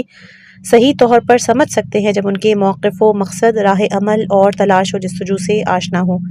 ورنہ ہم جو بھی تفسیر کریں گے وہ غلط ہوگی، اور اگر خود یہ آشنائی بھی ان کے کلمات کی برکت سے ہی حاصل ہوئی ہے تو آپ دیکھیں گے کہ ائمہ اہل بیت کے کلمات سے کتنے صحیح نتائج ہمیں حاصل ہوں گے۔ قبل اس کے کہ ہم اس بحث میں وارد ہوں، ایک اہم نقطے کی طرف مختصراً اشارہ کرنا ضروری ہے، اور وہ یہ ہے کہ امام چونکہ انتہائی گھٹن کے ماحول میں زندگی بسر کر رہے تھے اور آپ کے لیے ممکن نہیں تھا کہ صراحت سے اپنے موقف اور نظریات بیان کر سکیں، لہٰذا آپ نے دعا اور موعظے کو اپنے اظہار کا ذریعہ قرار دیا۔ دعا صحیفہ سجادیہ سے مربوط ہے جس کا ہم عنقریب ذکر کریں گے، البتہ موعظ کا تعلق ان اقوال و روایات سے ہے جو آپ سے نقل ہوئی ہیں۔ امام زین العابدین علیہ السلام کی زیادہ تر ارشادات، یا شاید یہ کہنا غلط نہ ہو کہ تمام کے تمام بیانات موعظے کے لب و لہجے میں ہیں، چنانچہ اس موعظے اور نصیحت کے ضمن میں وہ باتیں کہ جن کی طرف ہم نے اشارہ کیا ہے آپ نے بیان فرمائیں۔ جب آپ قارئین ان بیانات کا غور سے مطالعہ کریں گے تو دیکھیں گے کہ امام نے کتنا حکیمانہ مدبرانہ طریقہ کار منتخب کیا۔ بظاہر تو ایسا لگتا ہے کہ آپ لوگوں کو واعظ و نصیحت کر رہے ہیں، لیکن اس ضمن میں جو باتیں لوگوں کے ذہن میں بٹھانا چاہتے ہیں غیر محسوس طور پر لوگوں تک پہنچا دیتے ہیں، اور یہ افکار و نظریات کے ابلاغ کا ایک بہترین طریقہ ہے۔ امام کے بیانات سیاسی جدوجہد کا منہ بولتا ثبوت۔ یہاں ہم امام زین العابدین علیہ السلام کے ان کلمات کی تحقیق و تشریح کرنا چاہتے ہیں کہ جو کتاب تحفۃ العقول میں آپ سے نقل کیے گئے ہیں۔ اس میں آپ سے نقل ہونے والے مطالب ہمیں مختلف نوعیت کے حامل نظر آتے ہیں جو انہی مذکورہ جہاد کی طرف اشارہ کرتے ہیں۔ ان میں بعض بیانات وہ ہیں جن میں عام لوگوں سے خطاب ہے، جیسا کہ خود بیان سے ظاہر ہوتا ہے کہ اس کے سننے اور پڑھنے والے امام کے خاص الخاص افراد نہیں، چنانچہ عام لوگوں سے خطاب کرتے وقت ہمیشہ قرآنی آیات سند کے طور پر پیش کی گئی ہے، کیونکہ عوام الناس آپ کو امام کی حیثیت سے نہیں پہچانتے، وہ تو ہر بات کے لیے دلیل و استدلال چاہتے ہیں۔ یہی وجہ ہے کہ امام یا تو براہ راست آیات سے استدلال پیش کرتے ہیں یا آیات سے بطور استعارہ مدد لیتے ہیں۔ اس روایت میں تقریباً 50 یا اس سے بھی زائد موارد میں قرآنی آیات کا براہ راست یا بطور استعارہ استعمال کیا گیا ہے، لیکن بعد کے بیان میں جہاں مومنین سے خطاب ہے ایسا نہیں، کیونکہ وہ امام کی معرفت رکھتے ہیں اور ان سے امام اپنی گفتگو کے دوران چونکہ وہ آپ کی بات قبول کرتے ہیں قرآن سے استدلال کرنے کی ضرورت محسوس نہیں کرتے۔ چنانچہ اگر شروع سے آخر تک جائزہ لے تو قرآنی آیات بہت کم نظر آتی ہیں۔ امام سے ایک مفصل روایت نقل کرتے ہوئے صاحب تحفۃ العقول فرماتے ہیں کہ موعظۃ للصائر اصحابہ و شیعتہ و تذکیرۃ ایامہم کل یوم جمعہ، یعنی یہ موعظہ اس لیے تھا کہ حضرت کے شیعہ اور حضرت کے دوست ہر جمعے کے دن اپنے مجمع میں یا انفرادی طور پر اسے پڑھا کریں۔ مخاطبین کا دائرہ کافی وسیع ہے، اور یہ نقطہ خود اس تفصیلی روایات میں پائے جانے والے قرائن سے استنباط کیا جا سکتا ہے، کیونکہ اس روایت میں خطاب ایھا المؤمنون ایھا الاخوہ کے عنوان سے نہیں ہے، بلکہ ایھا الناس کہہ کر خطاب کیا گیا ہے، جو عمومیت پر دلالت کرتا ہے، جبکہ بعض دوسری روایات میں خود خطاب کا انداز مومنین سے مخصوص ہونے کی نشاندہی کرتا ہے، لہٰذا یہاں عمومی خطاب ہونا ثابت ہے۔ ثانیاً اس روایات میں موجود باتوں کا صریحی انداز میں مواخذہ نہیں کیا جا سکتا، کیونکہ اس میں صرف عقائد یا ایسی باتیں بیان کی گئی ہیں جن کا جاننا انسان کے لیے ضروری ہے۔ دوسرے لفظوں میں محض اعتقادات و معارف اسلامی کی یاد دہانی کرائی گئی ہے، جیسا کہ ہم نے عرض کیا۔ پورا خطاب موعظے کے لب و لہجے میں ہے، جس کی ابتدا یوں ہوتی ہے ایھا الناس اتقوا اللہ واعلموا انکم الیہ راجعون۔ گفتگو ہی موعظے سے شروع ہوتی ہے کہ اے لوگوں تقوی الہی اختیار کرو اور یاد رکھو کہ آخر خدا کے سامنے جانا ہے۔ اس کے بعد عقائد اسلامی کی طرف لوگوں کو متوجہ کرتے ہوئے فرمایا کہ تمہارا فرض ہے کہ اسلام کو صحیح طور پر سمجھنے کی کوشش کرو، جس کا مطلب و مفہوم یہ ہے کہ تم اسلام کو صحیح طور پر نہیں سمجھ سکے۔ گویا اس بیان کے ذیل میں لوگوں کے اندر اسلام کی صحیح شناخت کا جذبہ بیدار کر رہے تھے۔ اسی طرح ذرا دیکھیے کہ کتنے حسین انداز میں موعظہ کرتے ہوئے آپ فرماتے ہیں اللہ وَإِنَّ أَوَّلَ مَا يَسْلَانِكَ عَنْ رَبِّكَ الَّذِي كُنْتَ تَعْبُدُ، اس وقت سے ڈرو جب تم کو لوگ تنہا قبر کے حوالے کر دیں گے۔ منکر و نکیر تمہارے پاس آئیں گے اور وہ پہلی چیز جس کے بارے میں تم سے سوال کریں گے تمہارے خدا سے متعلق ہوگی، بس کہ تم بندگی کرتے ہو، یعنی سننے والوں کے ذہن میں توحید کا مفہوم اتار کر معرفت خدا پیدا کر رہے ہو۔ وَعَن نَبِيِّكَ الَّذِي أُرْسِلَ إِلَيْكَ، اور تم سے اس نبی کے بارے میں پوچھیں گے جو تمہاری طرف بھیجا گیا ہے۔ گویا مسئلہ نبوت اور حقیقت محمدی کے عرفان کا جذبہ زندہ کر رہے ہیں۔ وَعَن دِينِكَ الَّذِي كُنْتَ تَدْيِنُ بِهِ، اور اس دین کے بارے میں پوچھیں گے جس کی تم نے پیروی کی ہے۔ وَعَن كِتَابِكَ الَّذِي كُنْتَ تَتْلُوهُ، اور اس کتاب کے سلسلے میں تمہاری خبر لیں گے جس کی تم تلاوت کیا کرتے ہو۔ اور پھر مذہب اسلام کے انہی بنیادی اور اصلی عقائد یعنی توحید، نبوت، قرآن اور دین کے ساتھ اپنے مقصود اور اہم نقطے کی طرف بھی لوگوں کو متوجہ کر دیتے ہیں۔ وَعَن إِمَامِكَ الَّذِي كُنْتَ تَتَوَلَّاهُ، اور اس امام کے بارے میں بھی سوال ہوگا جس کی ولایت کا تم دم بھرتے ہو۔ یہاں امام مسئلہ امامت کو واضح کر رہے ہیں۔ دراصل ائمہ اہل بیت کے ہاں مسئلہ امامت حکومت سے الگ نہیں، یعنی ان کے نزدیک ولایت اور امامت میں کوئی فرق نہیں پایا جاتا، اگرچہ ممکن ہے ولی اور امام کے معنی آپس میں کچھ تفاوت رکھتے ہوں، لیکن یہ دونوں مسئلے یعنی امامت اور ولایت ائمہ کی زبان میں ایک ہیں، ان سے ایک ہی معنی مراد ہے۔ یہاں آپ اسی امام کے بارے میں سوال کی بات کر رہے ہیں جسے دینی طور پر لوگوں کی ہدایت و آگہی کا بھی ذمہ دار بنایا گیا ہے اور دنیاوی اعتبار سے ان کے امور زندگی کا بھی نگراں اور ذمہ دار قرار دیا گیا ہے، یعنی پیغمبر اسلام صلی اللہ علیہ وآلہ وسلم کا جانشین۔ امام یعنی معاشرے کا رہبر و قائد، امام یعنی وہ جس سے ہم دین بھی حاصل کرتے ہیں اور ہماری دنیا بھی اسی کے ہاتھ میں ہے، جس کی اطاعت ہم پر دینی امور میں بھی واجب ہے اور دنیاوی معاملات میں بھی فرض ہے۔ لیکن آپ ملاحظہ کیجئے صدیوں سے دنیائے تشیع میں یہ مسئلہ کتنی غلط فہمی کا شکار رہا ہے۔ لوگ خیال کرنے لگے تھے کہ ایک شخص وہ ہے جو معاشرے پر حکومت کر رہا ہے، زندگی سے متعلق امور اس کے ہاتھ میں ہیں، بندش و آزادی سے لے کے جنگ و صلح تک سب کچھ اسی کے اختیار میں ہے، وہی مالیات یعنی ٹیکس مقرر کرتا ہے، وہی ہمارے اچھے اور برے کا مالک و ذمہ دار ہے، جبکہ اس کے مقابلے میں ایک شخص اور بھی ہے جس کا کام لوگوں کا دین درست کرنا ہے۔ پہلے کو حاکم کہتے ہیں، دوسرے کو غیبت کے زمانے میں عالم دین اور قبل از غیبت امام کہتے ہیں، یعنی ائمہ اطہار کے زمانے میں ایک امام کی حیثیت وہی تصور کرنے لگے تھے جو کہ غیبت امام کے زمانے میں ایک عالم دین کی ہوتی ہے۔ ظاہر ہے یہ تصور قطعاً غلط ہے۔ دراصل امام پیشوا اور ہادی کو کہتے ہیں، جیسا کہ ہم صادق آل محمد کے حالات زندگی میں اشارہ کریں گے کہ جس وقت امام منی یا عرفات میں پہنچے ہیں تو ایک مرتبہ بلند آواز میں اشارہ فرماتے ہیں ایھا، یعنی پیغمبر اسلام صلی اللہ علیہ وآلہ وسلم امام تھے۔ امام اس کو کہتے ہیں جو لوگوں کے دین اور دنیا کا ذمہ دار ہوتا ہے۔ چنانچہ امام زین العابدین کے دور میں بھی جب حکومت عبد الملک بن مروان کے ہاتھ میں تھی، لوگ امام کا مفہوم غلط سمجھ بیٹھے تھے۔ معاشرے کی امامت کا مطلب ہی لوگوں کے مسائل حیات نیز تمام بندش و آزادی کے نظام کی نگرانی و تحفظ کرنا ہوتا ہے، اور یہ امامت کا ایک بڑا ہی اہم شعبہ ہے۔ یہ منصب اہل سے لے کر نا اہل کے سپرد کر دیا گیا تھا اور وہ نا اہل خود کو امام سمجھتا بھی تھا۔ صرف یہی نہیں بلکہ عرصہ دراز تک عوام بھی اس کو امام ہی سمجھتے تھے۔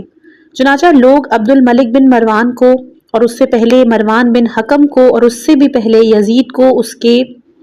پیشووں کو نیز اس طرح عبد الملک کے بعد اس کی جگہ پر آنے والے دوسرے لوگوں کو اپنا امام تصور کرتے رہے۔ ان کو معاشرے کا رہبر، لوگوں کے اجتماعی مسائل پر حاکم کے عنوان سے قبول کر چکے تھے اور یہ بات لوگوں کے ذہنوں میں بیٹھ چکی تھی۔ جب امام زین العابدین فرماتے ہیں کہ قبر میں تم سے امامت کے بارے میں سوال کیا جائے گا، تو اس کا مطلب یہ ہے کہ امام لوگوں کو متوجہ کرنا چاہتے ہیں کہ فیصلہ کر لو کہ جب نقیرین سوال کریں گے کہ تم نے جس کو اپنا امام مان لیا تھا کیا وہ واقعی امام تھا؟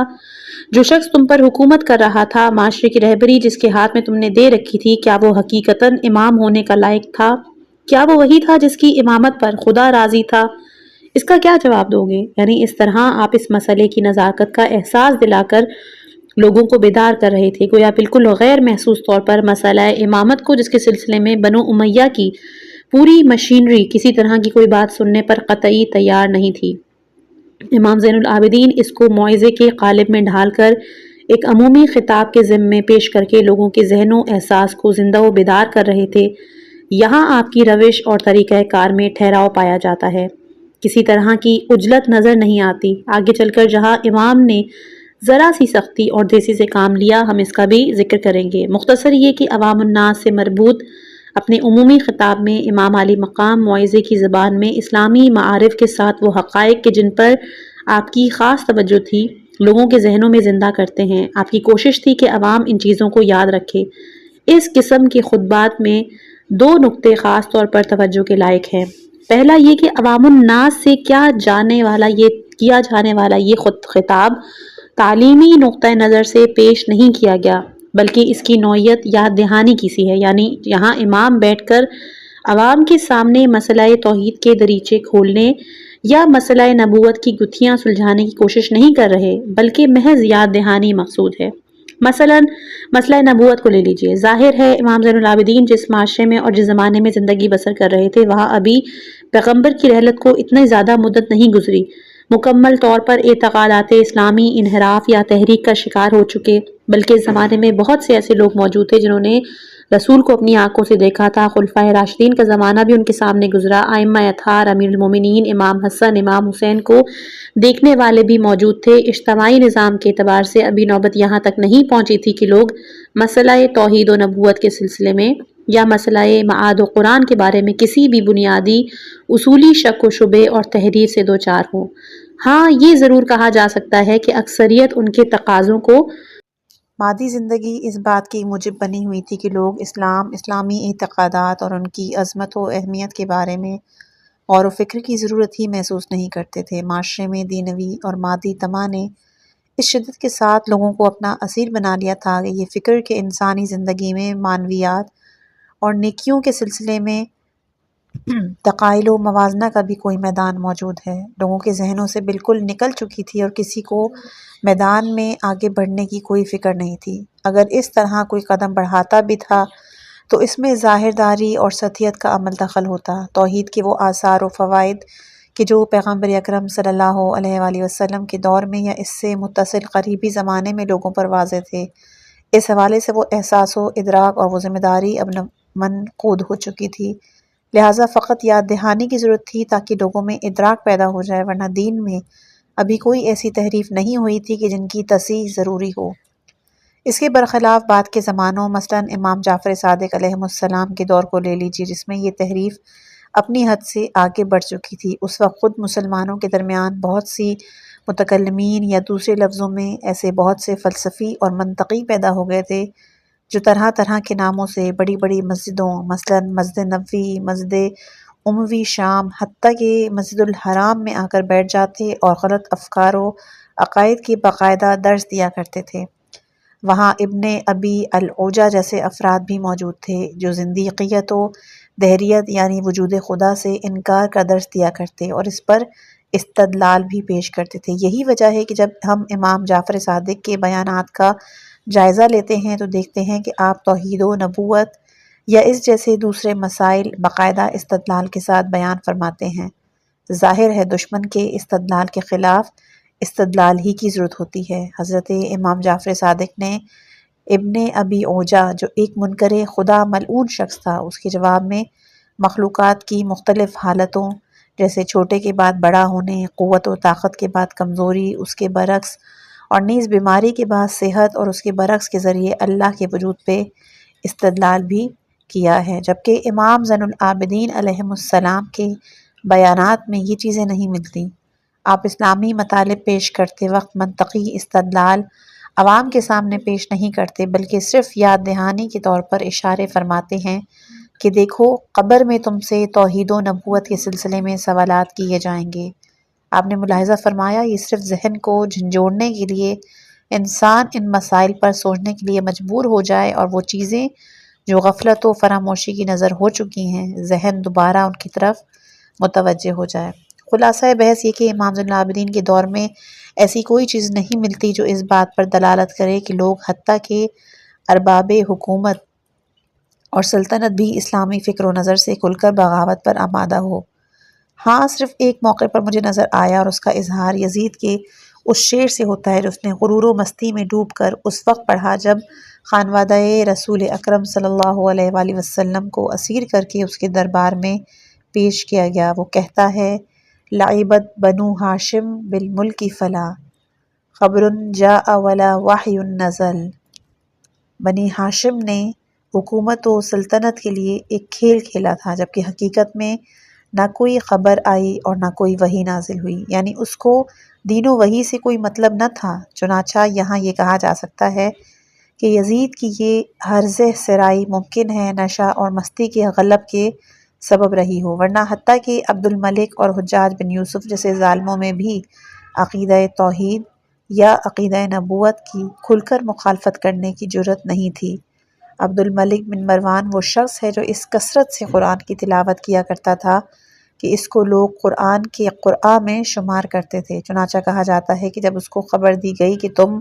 خلیفہ بن گئے ہو اور حکومت پر فائز ہو گئے ہو تو اس نے قرآن کو بوسہ دیا اور کہا ھذا فراق بینی و بینک، یعنی اب ہماری اور تمہاری ملاقات قیامت میں ہوگی۔ حقیقت بھی یہی تھی۔ پھر اس کے بعد اس نے کبھی قرآن اٹھا کر بھی نہیں دیکھا۔ حجاج بن یوسف کیسا ظالم آدمی تھا آپ نے سنا ہی ہوگا، لیکن یقیناً جتنا آپ نے سنا ہے وہ اس کے مظالم سے کہیں کم ہے، مگر اس جیسا شخص بھی جب منبر سے خطبہ دیتا ہے تو لوگوں کو تقوی الہی کی تلقین کرتا ہوا نظر آتا ہے۔ چنانچہ امام زین العابدین کی زندگی میں جو کچھ ملتا ہے اس کا ماحصل عوام کو اسلامی افکار و نظریات کی طرف متوجہ اور خبردار کرنا ہے تاکہ لوگوں کی فکری بہاؤ کو مادیت کے بجائے خدا، اس کے دین اور قرآن کی طرف موڑ دیا جائے۔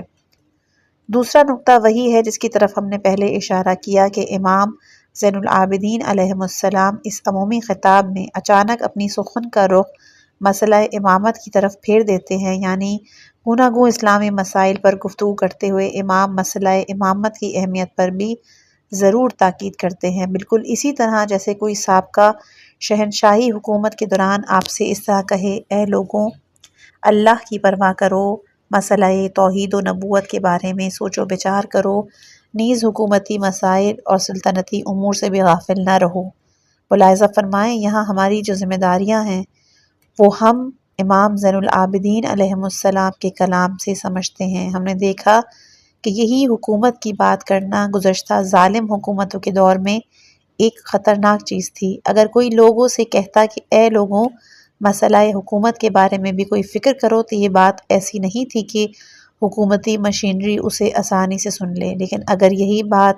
نصیحت اور موعظے کے انداز میں ایک زاہد اور عابد شخص کی زبان سے بیان ہو تو کسی حد تک حکومتی مشینری کے لیے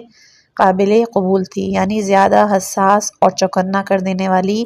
نہیں تھی۔ بہرحال یہ امام کے بیانات کی ایک قسم تھی۔ دوسری قسم کے بیانات وہ ہیں جن میں امام زین العابدین علیہ السلام کے مخاطب کچھ مخصوص افراد ہیں، اگرچہ یہ مشخص نہیں کہ وہ کون لوگ تھے، لیکن یہ طے ہے کہ آپ کا خطاب ایک ایسے گروہ سے ہے جو موجودہ حکومت سے بیزار اور اس کا خائف ہے، چاہے اس میں جو بھی ہو۔ شاید یہ کہنا بھی غلط نہ ہو کہ یہ وہی گروہ ہے کہ جو امام کی اطاعت اور اہل بیت کی حکومت پر یقین و اعتقاد رکھتا تھا۔ خوش قسمتی سے کتاب تحفۃ العقول میں امام زین العابدین کے اس قسم کے بیانات کا ایک نمونہ موجود ہے۔ ایک نمونہ اس لیے کہ جب ہم اس طرح کی دوسری کتابوں کی چھان بین کرتے ہیں تو ان میں بھی ایسے چند نمونوں کے سوا آپ سے منقول کوئی چیز نہیں ملتی۔ پھر بھی انسان یہ محسوس کر سکتا ہے کہ امام کی زندگی میں اس طرح کے بے شمار نمونے پیش آئے تھے، مگر حالات اور آپ کی حیات کے دوران پیش آنے والے حوادث، گھٹن کی زندگی، دشمنوں کے حملے، اذیتیں، اصحاب ائمہ کا قتل وغیرہ اس بات کا باعث بنے کہ وہ گرا بہا آثار باقی نہیں رہ سکے، چنانچہ بہت ہی کم مقدار میں یہ چیزیں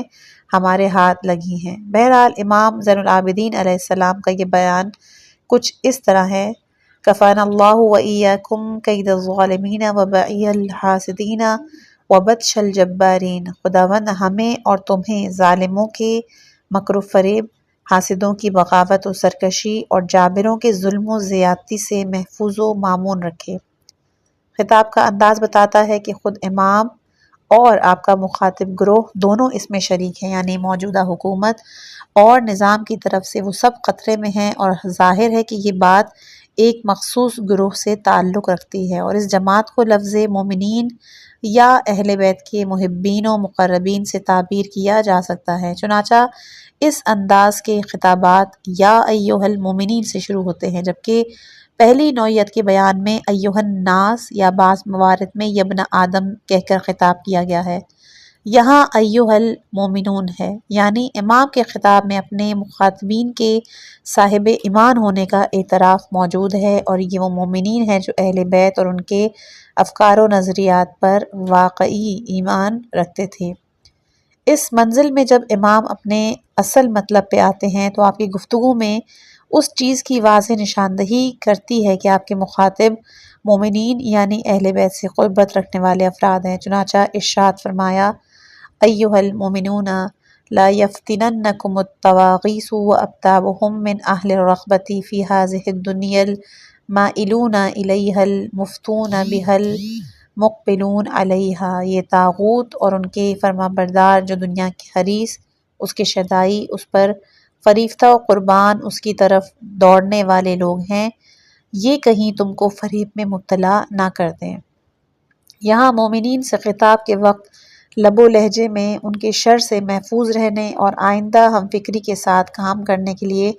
آمادہ کیا جا رہا ہے۔ ظاہر ہے موجودہ طاغوتی نظام کی طرفداروں اور ائمہ کے ساتھیوں کے درمیان اندر اندر جو شدید مخالفت اور مقابلے آرائی جاری تھی،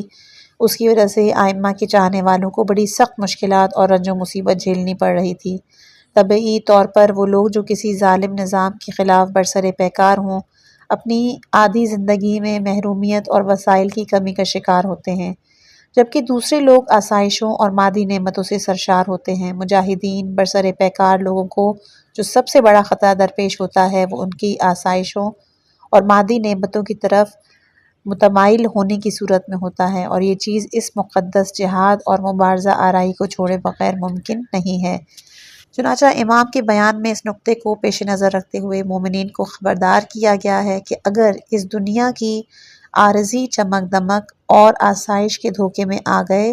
تو اس کی قیمت میں تم کو اہل طاغوت سے ہاتھ ملانا پڑے گا۔ امام کا یہ انداز، یہ لب و لہجہ نہ صرف اس بیان میں بلکہ آپ سے منقول بہت سے مختصر اقوال اور روایات میں مشاہدہ کیا جا سکتا ہے۔ اگر ان کو دیکھا جائے تو محسوس ہوگا کہ امام نے لوگوں کو دنیا سے اجتناب برتنے کی دعوت دی ہے۔ دنیا سے اجتناب کا کیا مطلب؟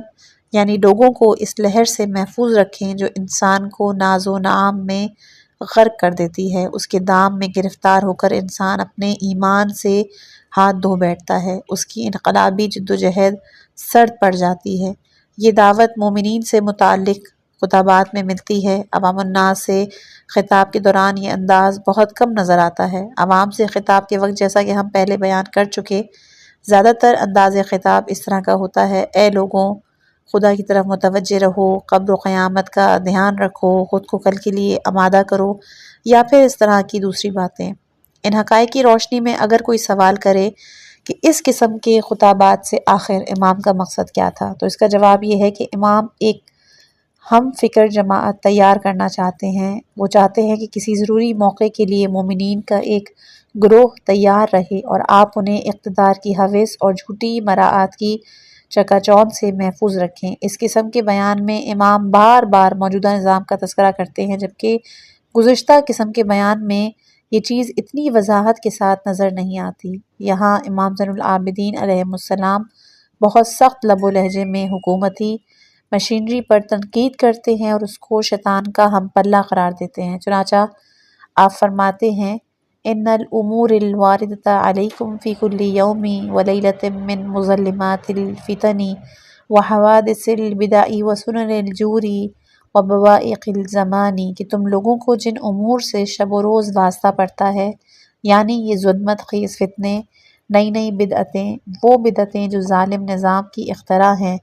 ظلم و جور پر مبنی سنتیں اور زمانے بھر کی سختیاں ہیں۔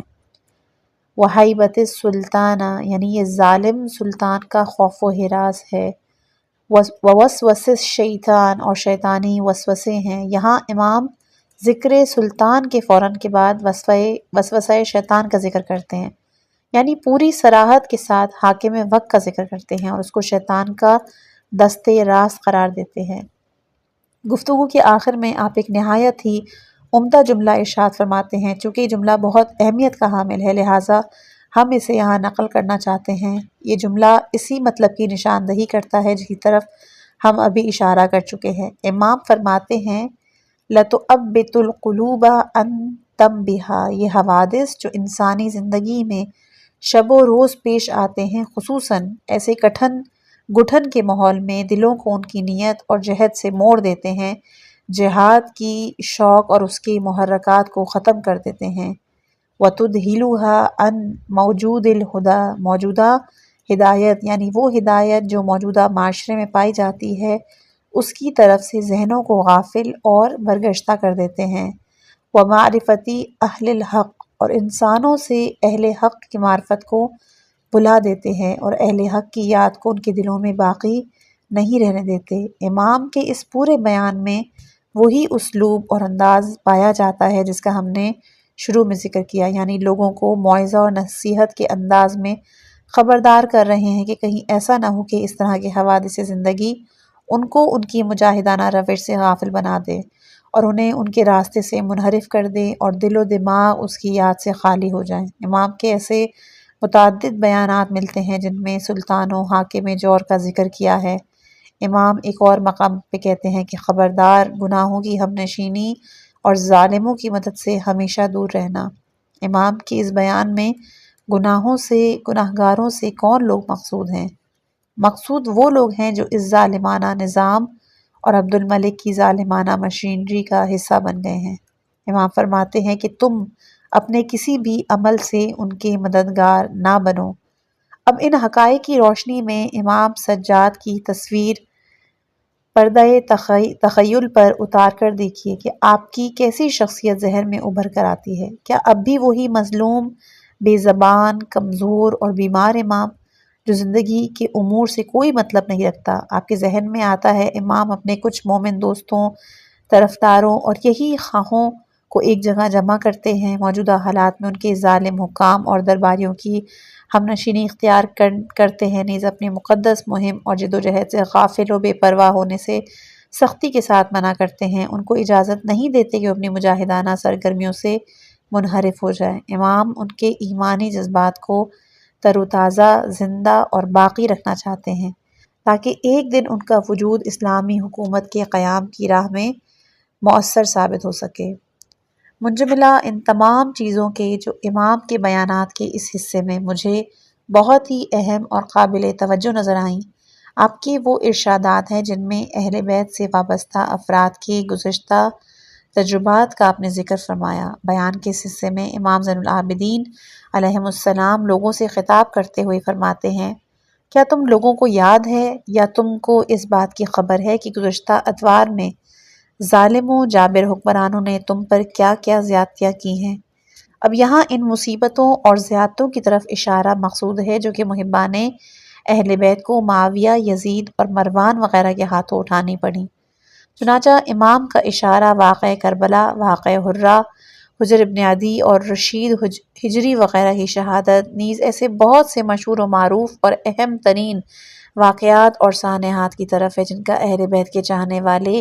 ایک طویل مدت سے سامنا کرتے چلے آ رہے تھے اور وہ واقعات ان کے ذہنوں میں ابھی تک تازہ تھے۔ امام چاہتے ہیں کہ گزشتہ تجربات اور تلخ ترین یادوں کو تازہ کر کے ان لوگوں کے مجاہدانہ عزم و ارادے میں مزید پختگی پیدا کریں۔ چنانچہ مندرجہ ذیل عبارت پر اگر ہم توجہ ڈالیں کہ میری جان کی قسم، گزشتہ واقعات جو تمہاری آنکھوں کے سامنے گزر چکے ہیں، فتنوں کا ایک لامتناہی سلسلہ جس میں ایک دنیا غرق نظر آتی تھی، تمہیں ان حوادث و تجربات سے فائدہ اٹھانا چاہیے اور ان کو اپنے لیے سبق اور استدلال بناتے ہوئے زمین پر فساد پھیلانے والے گمراہ اور بدعتی لوگوں سے دوری اختیار کر لینا چاہیے۔ یعنی تمہیں اس بات کا بخوبی تجربہ حاصل ہے کہ اہل بغی و فساد یعنی یہی ظالم حکمران جب تسلط حاصل کر لیتے ہیں تو تمہارے ساتھ کس طرح پیش آتے ہیں۔ گزشتہ تجربات کی روشنی میں تم جانتے ہو کہ تمہیں ان لوگوں سے دور رہنا چاہیے اور ان کے مقابلے میں صف آرائی کرنی چاہیے۔ امام زین العابدین اپنے بیان میں مسئلہ امامت کو بڑی صراحت کے ساتھ پیش کرتے ہیں۔ مسئلہ امامت یعنی خلافت و ولایت اور مسلمانوں پر حکومت کرنے اور نظام اسلامی کے نفاذ کا مسئلہ۔ یہاں امام زین العابدین مسئلہ امامت کو واضح انداز میں بیان کرتے ہیں، حالانکہ اس وقت کے حالات ایسے تھے کہ اس قسم کے مسائل اتنی صراحت کے ساتھ عوام میں پیش نہیں کیے جا سکتے تھے۔ آپ فرماتے کہ فرمان الہی اور اطاعت الہی کو مقدم رکھو اور اس ہستی کی اطاعت اور پیروی کرو جس کی اطاعت خدا نے واجب قرار دی۔ امام نے یہاں امامت کی بنیاد اور فلسفے کو نقطہ نظر سے بیان کیا۔ خدا کے بعد وہ کون سے افراد ہیں جن کی اطاعت کرنی چاہیے؟ وہ جن کی اطاعت خدا نے واجب قرار دی۔ اگر لوگ اس وقت اس مسئلے پر غور و فکر سے کام لیتے تو بڑی آسانی سے یہ نتیجہ نکال سکتے تھے کہ عبد الملک کی اطاعت واجب نہیں، کیونکہ خدا کی طرف سے اس کی اطاعت واجب ہونے کا سوال ہی پیدا نہیں ہوتا۔ عبد الملک کا اپنے ظلم و ستم، اسلامی احکام سے بغاوت و فساد کی وجہ سے لائق اطاعت نہ ہونا صاف ظاہر ہے۔ یہاں پہلے تو امام مسئلہ امامت بیان فرماتے ہیں، اس کے بعد صرف ایک شبیہ جو آپ کے مخاطبین کے ذہن میں باقی رہ جاتا ہے اس کا بھی ازالہ کرتے ہوئے فرماتے ہیں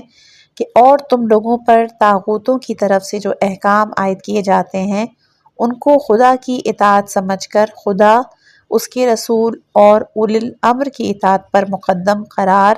نہ دو۔ اصل میں امام نے اپنے بیان کے اس ٹکڑے میں بھی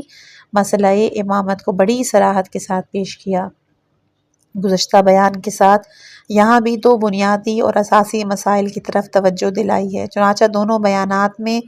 مذکورہ تبلیغ کے 3 مراحل جنہیں ہم پہلے بیان کر چکے ہیں، ان میں سے 2 مرحلوں یعنی لوگوں کو اسلامی افکار و عقائد کی یاد دہانی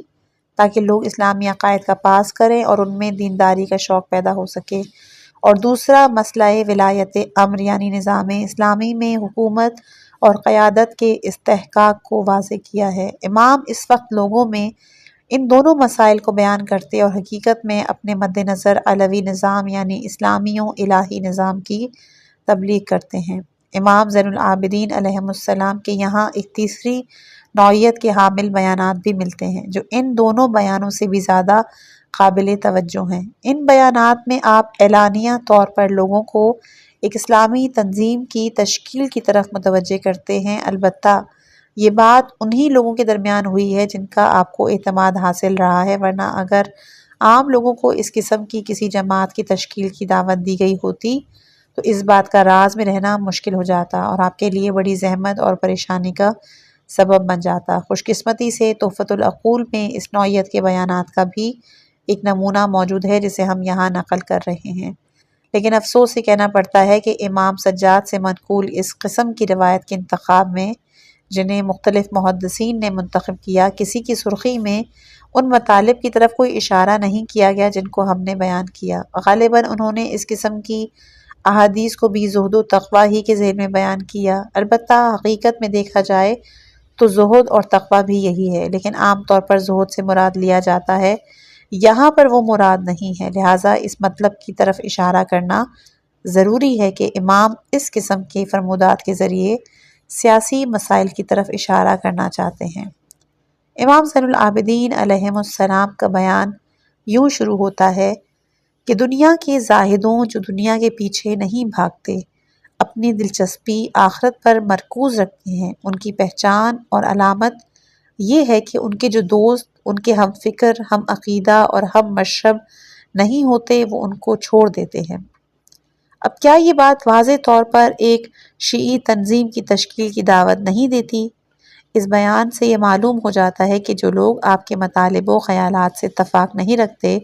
اور جن کے احساس و جذبات بالکل مختلف ہیں، جو حکومت حق یعنی علوی نظام نہیں چاہتے، آپ کے دوستوں کو چاہیے کہ ان سے کنارہ کش ہو کر ان سے اجنبی اور بیگانہ بن جائیں۔ البتہ اس کا یہ مطلب ہرگز نہیں کہ ان کے ہاں آمد و رفت بند اور ان سے تعلقات ختم کر لیں۔ یہ تعلقات ویسے ہی ہوں جیسے انقلاب اسلامی ایران سے پہلے ملت ایران ساواک اور دوسری حکومتی کارندوں کے ساتھ رکھتی تھی۔ یعنی امام فرماتے ہیں کہ وہ لوگ جو تمہاری فکر و عزائم سے متفق نہ ہوں یا ہدف و مقصد سے ہم آہنگی نہ رکھتے ہوں، ان کے ساتھ تمہارے معاملات آمد و رفت کسی اجنبی اور بیگانے کی مانند ہونے چاہیے، ان سے دوستانہ تعلقات ختم کر دینے چاہیے۔ میں یہ سمجھتا ہوں کہ اس طرح کے مزید بیانات خود امام اور دیگر ائمہ کے ہاں بھی مل جائیں گے، بلکہ دیگر ائمہ کے ارشادات میں باتیں زیادہ ملیں گی۔ جہاں تک خود میرا مطالعہ، اس طرح کے بیانات امام جعفر صادق، امام محمد باقر، نیز ان کے بعد کم از کم 3-4 ائمہ اہل بیت کے ہاں بھی ملتے ہیں۔ امام زین العابدین کے کچھ بیانات ایسے بھی ہیں جن کے مطالب کلی نوعیت کے ہیں، ان میں ان مخصوص پہلوؤں پر بحث نہیں کی گئی جن کی طرف ہم نے اشارہ کیا ہے۔ مثال کے طور پر امام کا ایک رسالہ حقوق سے متعلق ہے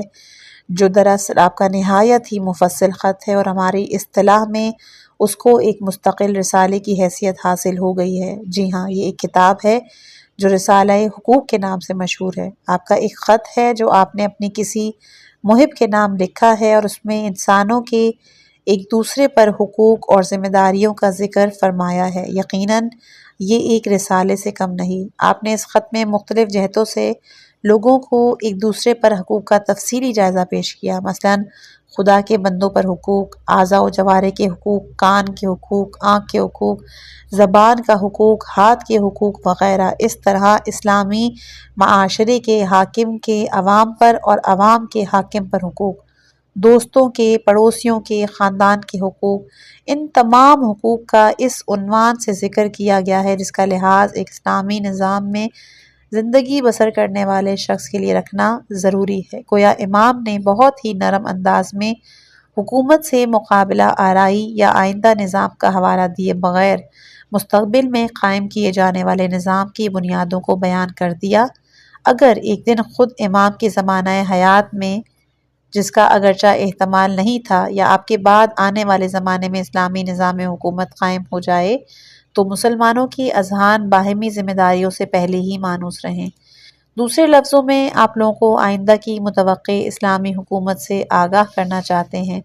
یہ بھی امام کے بیانات کی ایک قسم ہے جو بہت ہی زیادہ قابل توجہ ہے۔ ایک قسم وہ بھی ہے جس کا مشاہدہ ہم صحیفہ سجادیہ میں کرتے ہیں۔ ظاہر ہے صحیفہ سجادیہ سے متعلق کسی بحث کے لیے بڑی تفصیل اور تشریح کی ضرورت ہے۔ مناسب یہی ہے کہ کوئی اس کتاب پر باقاعدہ کام کرے۔ صحیفہ سجادیہ دعاؤں کا ایک ایسا مجموعہ ہے جس میں ان تمام موضوعات پر گفتگو کی گئی ہے جن کی طرف بیدار اور ہوشمند انسان اپنی زندگی میں متوجہ ہوتا ہے۔ ان دعاؤں میں زیادہ تر انسان کے قلبی روابط، معنوی ارتباط کو بیان کیا گیا ہے۔ بے شمار مناجاتیں، دعائیں مختلف انداز سے معنوی دعا ارتقاء کے کی ذریعے خواہش۔ جو فائدے اٹھائے جا سکتے ہیں ان میں سے ایک وہ بھی ہے جسے میں کئی مرتبہ ذکر کر چکا ہوں کہ دعا لوگوں کے قلوب میں ایک صحیح و سالم محرک اور رجحان پیدا کر دیتی ہے۔ جس وقت آپ کہتے ہیں اللہم اجعل عواقب امورنا، کہ خدایا ہمارا انجام بخیر فرما، تو ظاہر ہے کہ آپ کے دل میں اس وقت انجام کار کی یاد تازہ ہو جاتی ہے۔ آپ عاقبت کی فکر میں ہوتے ہیں۔ بعض وقت انسان اپنی عاقبت سے غافل ہو جاتا ہے، اپنے حال میں مست زندگی گزارتا ہے، اسے اس بات کی فکر نہیں ہوتی کہ عاقبت کا تصور انسانی سرنوشت کے تعین میں بہت ہی اہم کردار ادا کرتا ہے۔ جب آپ نے دعا کے لیے ہاتھ اٹھا لی تو فوراً ذہن اس طرف متوجہ ہوا اور انجام پر نظر رکھنے کا جذبہ بیدار ہو گیا، اور پھر آپ اس فکر میں پڑ گئے کہ ایسے امور انجام دیں جو آپ کی عاقبت بہتر بنا سکیں۔ ویسے اس کو کس طرح بہتر بنایا جا سکتا ہے، یہ ایک دوسری بحث ہے۔ میں نے تو اس مثال کے ذریعے صرف اس بات کی طرف متوجہ کرنا چاہتا تھا کہ دعا کس طرح انسان کے اندر ایک صحیح اور سچا جذبہ بیدار کر دیتی ہے۔ صحیفہ سجادیہ ایک بس کتاب ہے جو شروع سے آخر تک دعاؤں کے قالب میں ایسی ہی اعلیٰ جذبات و افکار سے معمور ہے جس پر انسان اگر غور کرے تو صرف یہی صحیفہ سجادیہ معاشرے کی اصلاح اور بیداری کے لیے کافی ہے۔ فی الحال اس بحث کو ہم یہیں ختم کرتے ہیں۔ البتہ اس کے علاوہ بھی ایسی بہت سی چھوٹی روایات ہیں جو امام زین العابدین علیہ السلام سے نقل ہوئی ہیں، جس کا ایک نمونہ ہم گزشتہ بحث کے ذیل میں پیش کر چکے ہیں۔ جیسا کہ امام فرماتے ہیں اول حر یدعو هذه المعضلة لأهلها،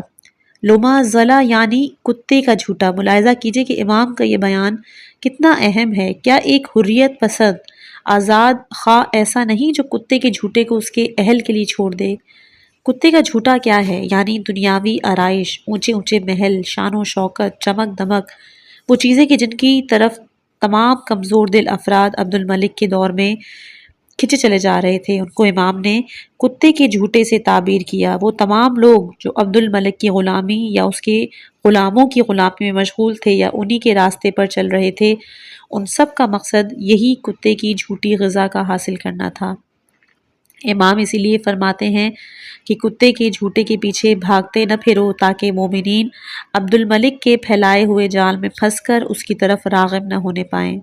اس طرح کے نہایت ہی قابل توجہ انقلابی بیانات امام کے ارشادات میں بہت زیادہ ملتے ہیں، جن کا انشاءاللہ کہ ہم آگے چل کر ذکر کریں گے۔ اسی فہرست میں آپ کے اشعار بھی شامل ہیں۔ امام زین العابدین علیہ السلام نے اشعار بھی کہے ہیں، اور ان اشعار کے مضامین بھی اس قسم کے ہیں جو انشاءاللہ آگے اس پہ روشنی ڈالی جائے گی۔ امام زین العابدین کی زندگی کے مختلف حصوں کا جائزہ لیتے وقت ہمیں اس چیز کی طرف توجہ کرنے کی ضرورت ہے کہ آیا امام نے اپنے زمانے کے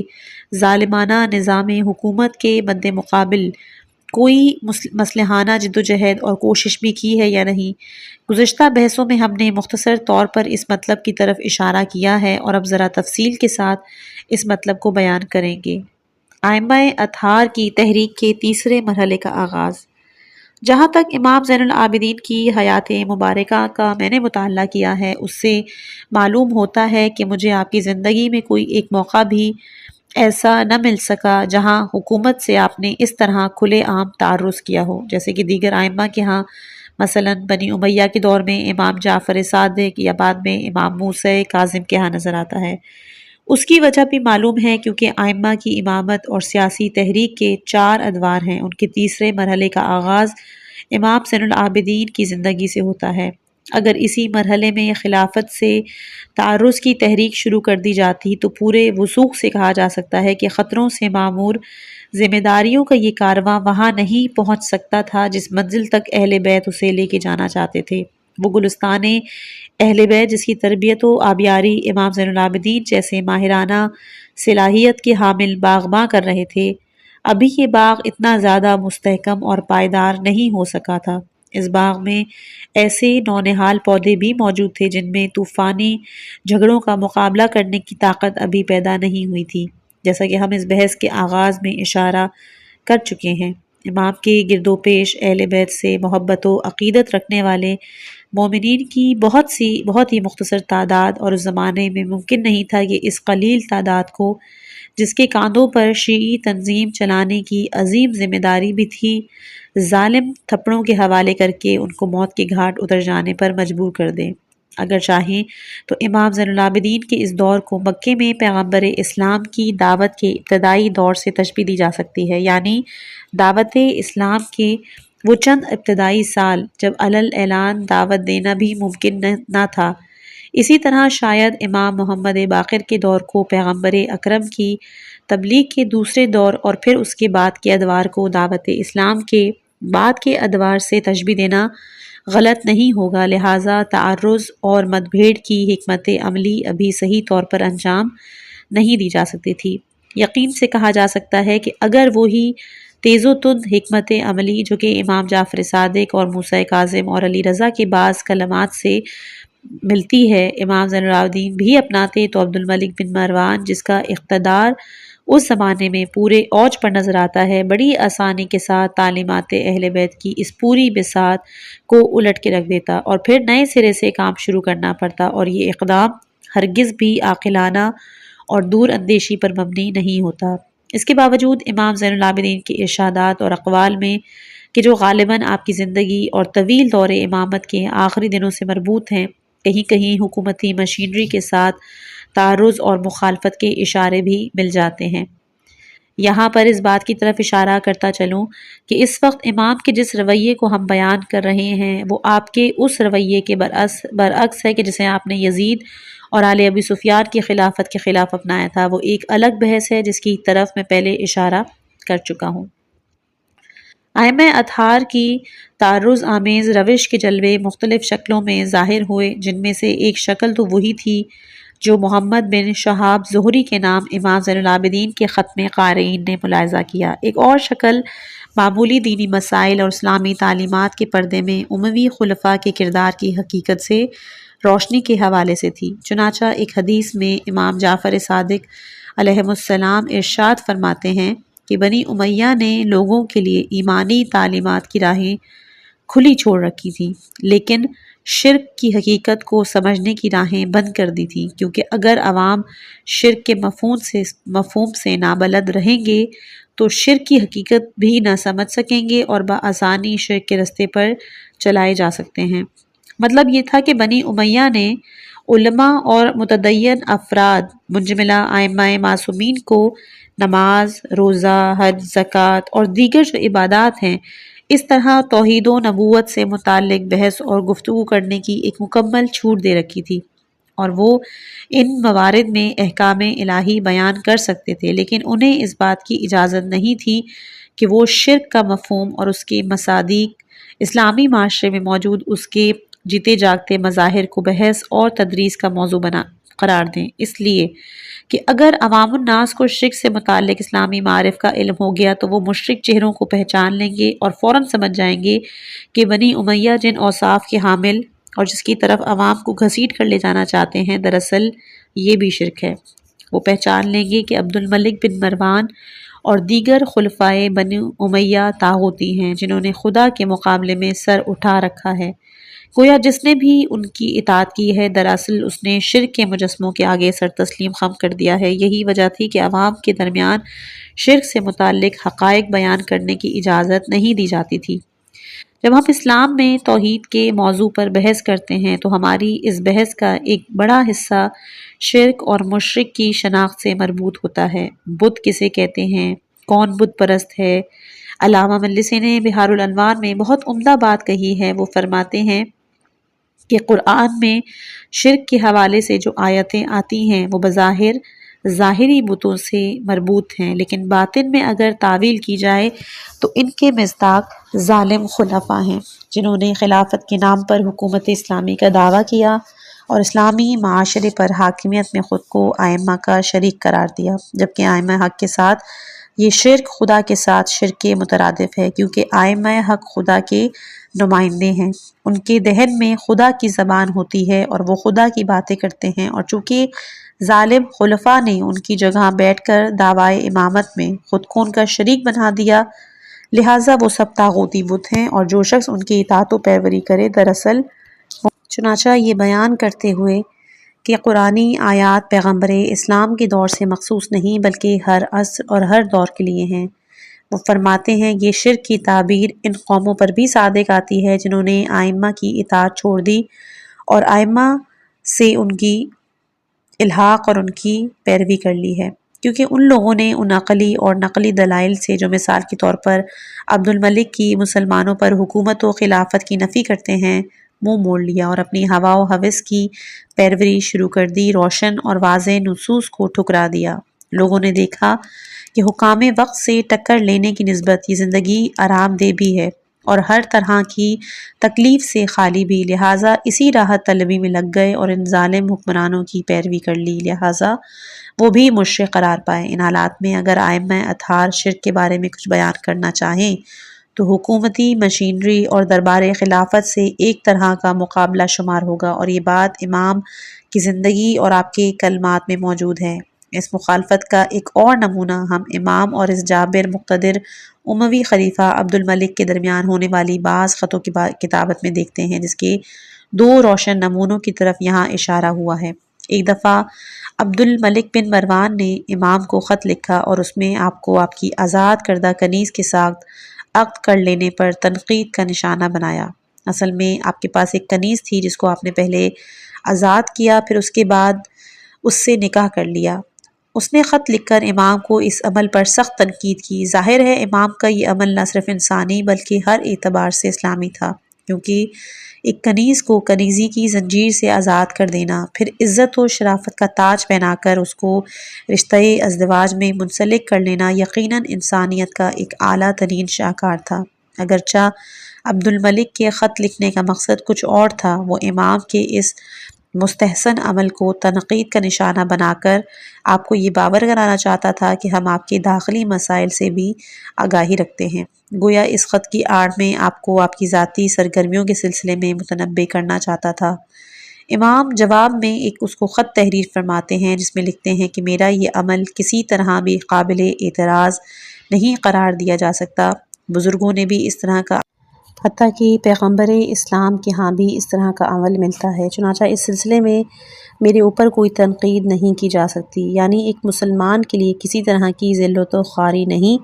ذلت و پستی صرف جہالت کی ہوتی ہے۔ عبد الملک کے لیے اس جملے میں بڑا ہی لطیف طنز اور نصیحت ہے۔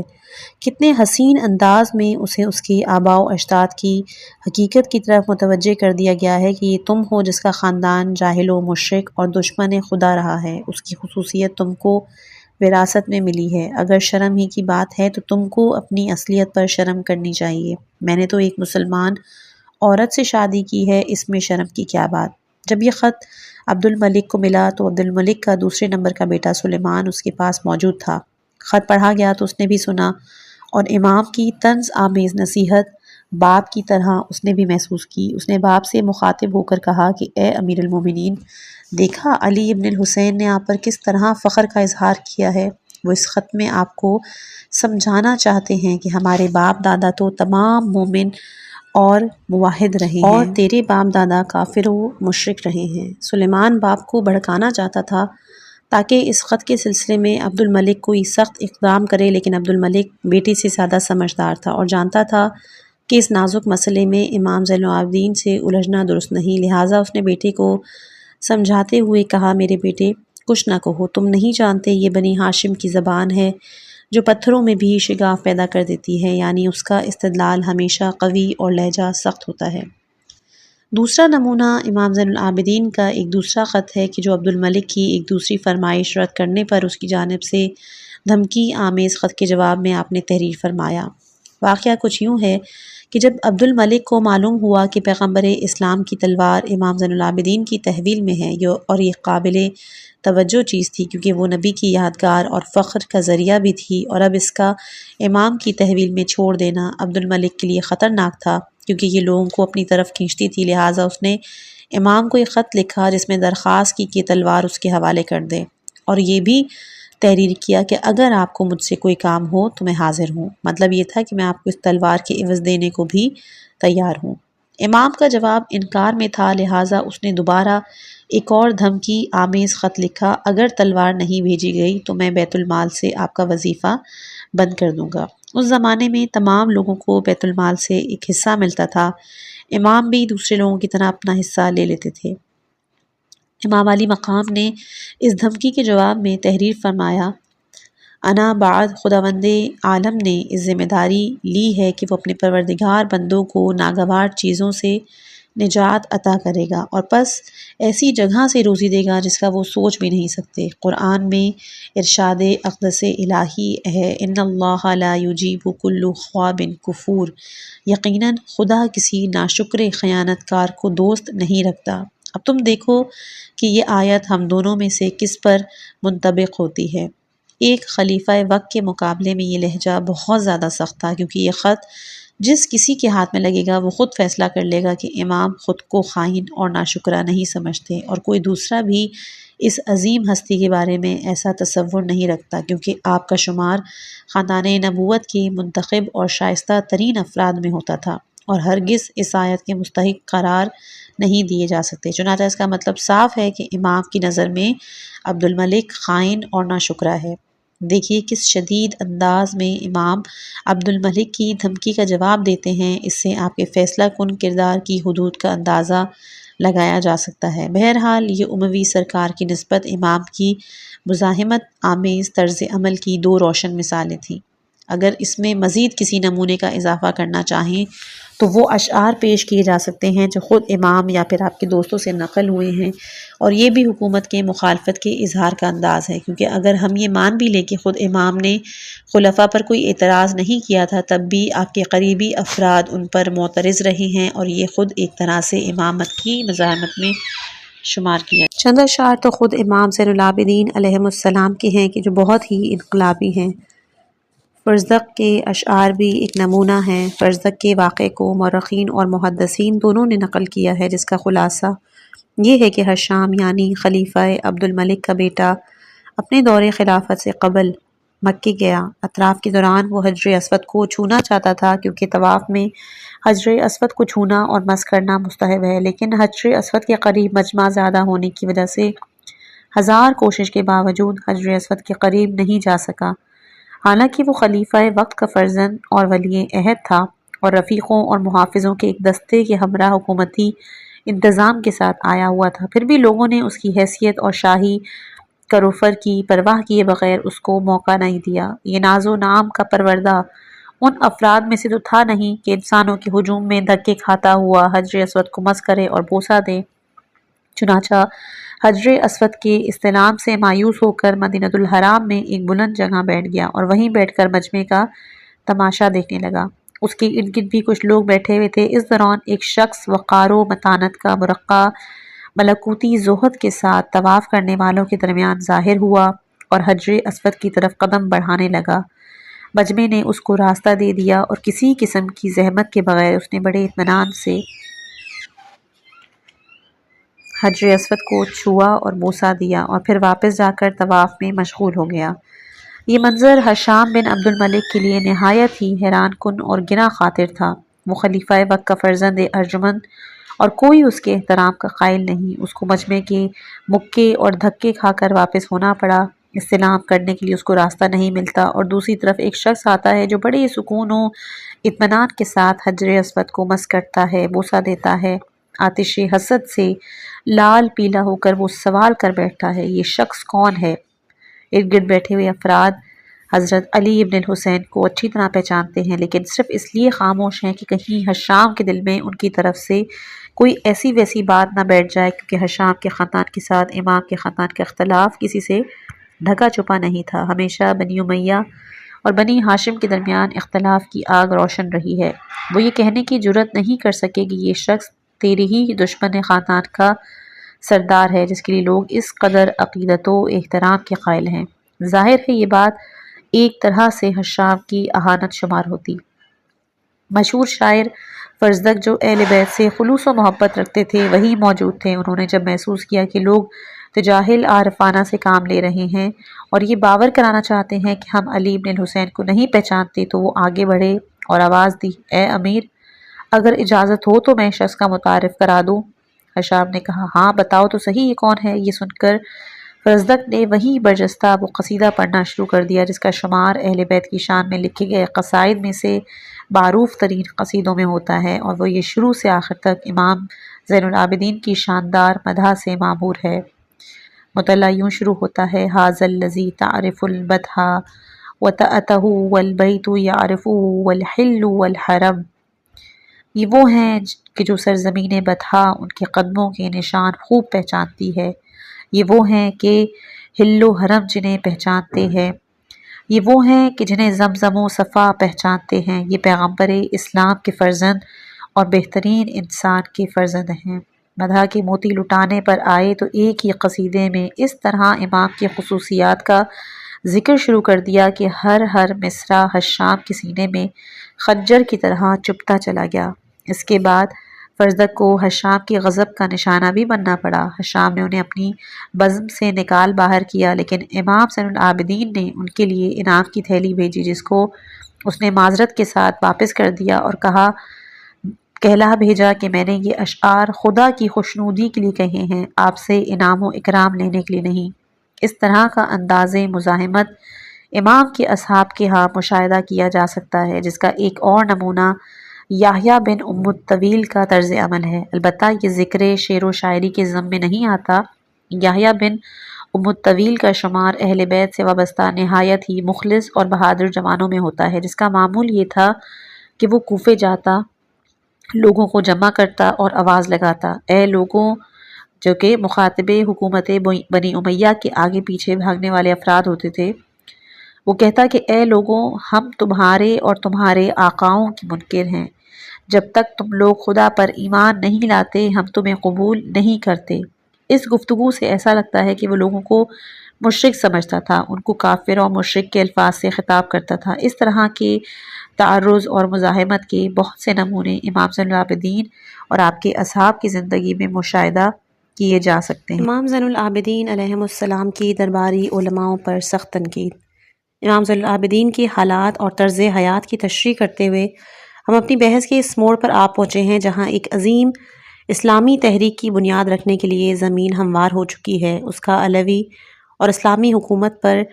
منتخب ہونا ممکن نظر آنے لگا ہے۔ اس صورتحال کو مختصر طور پر ہم یوں بیان کر سکتے ہیں کہ امام کی روش کچھ لوگوں کے لیے معرفِ اسلامی کی بیان و وضاحت،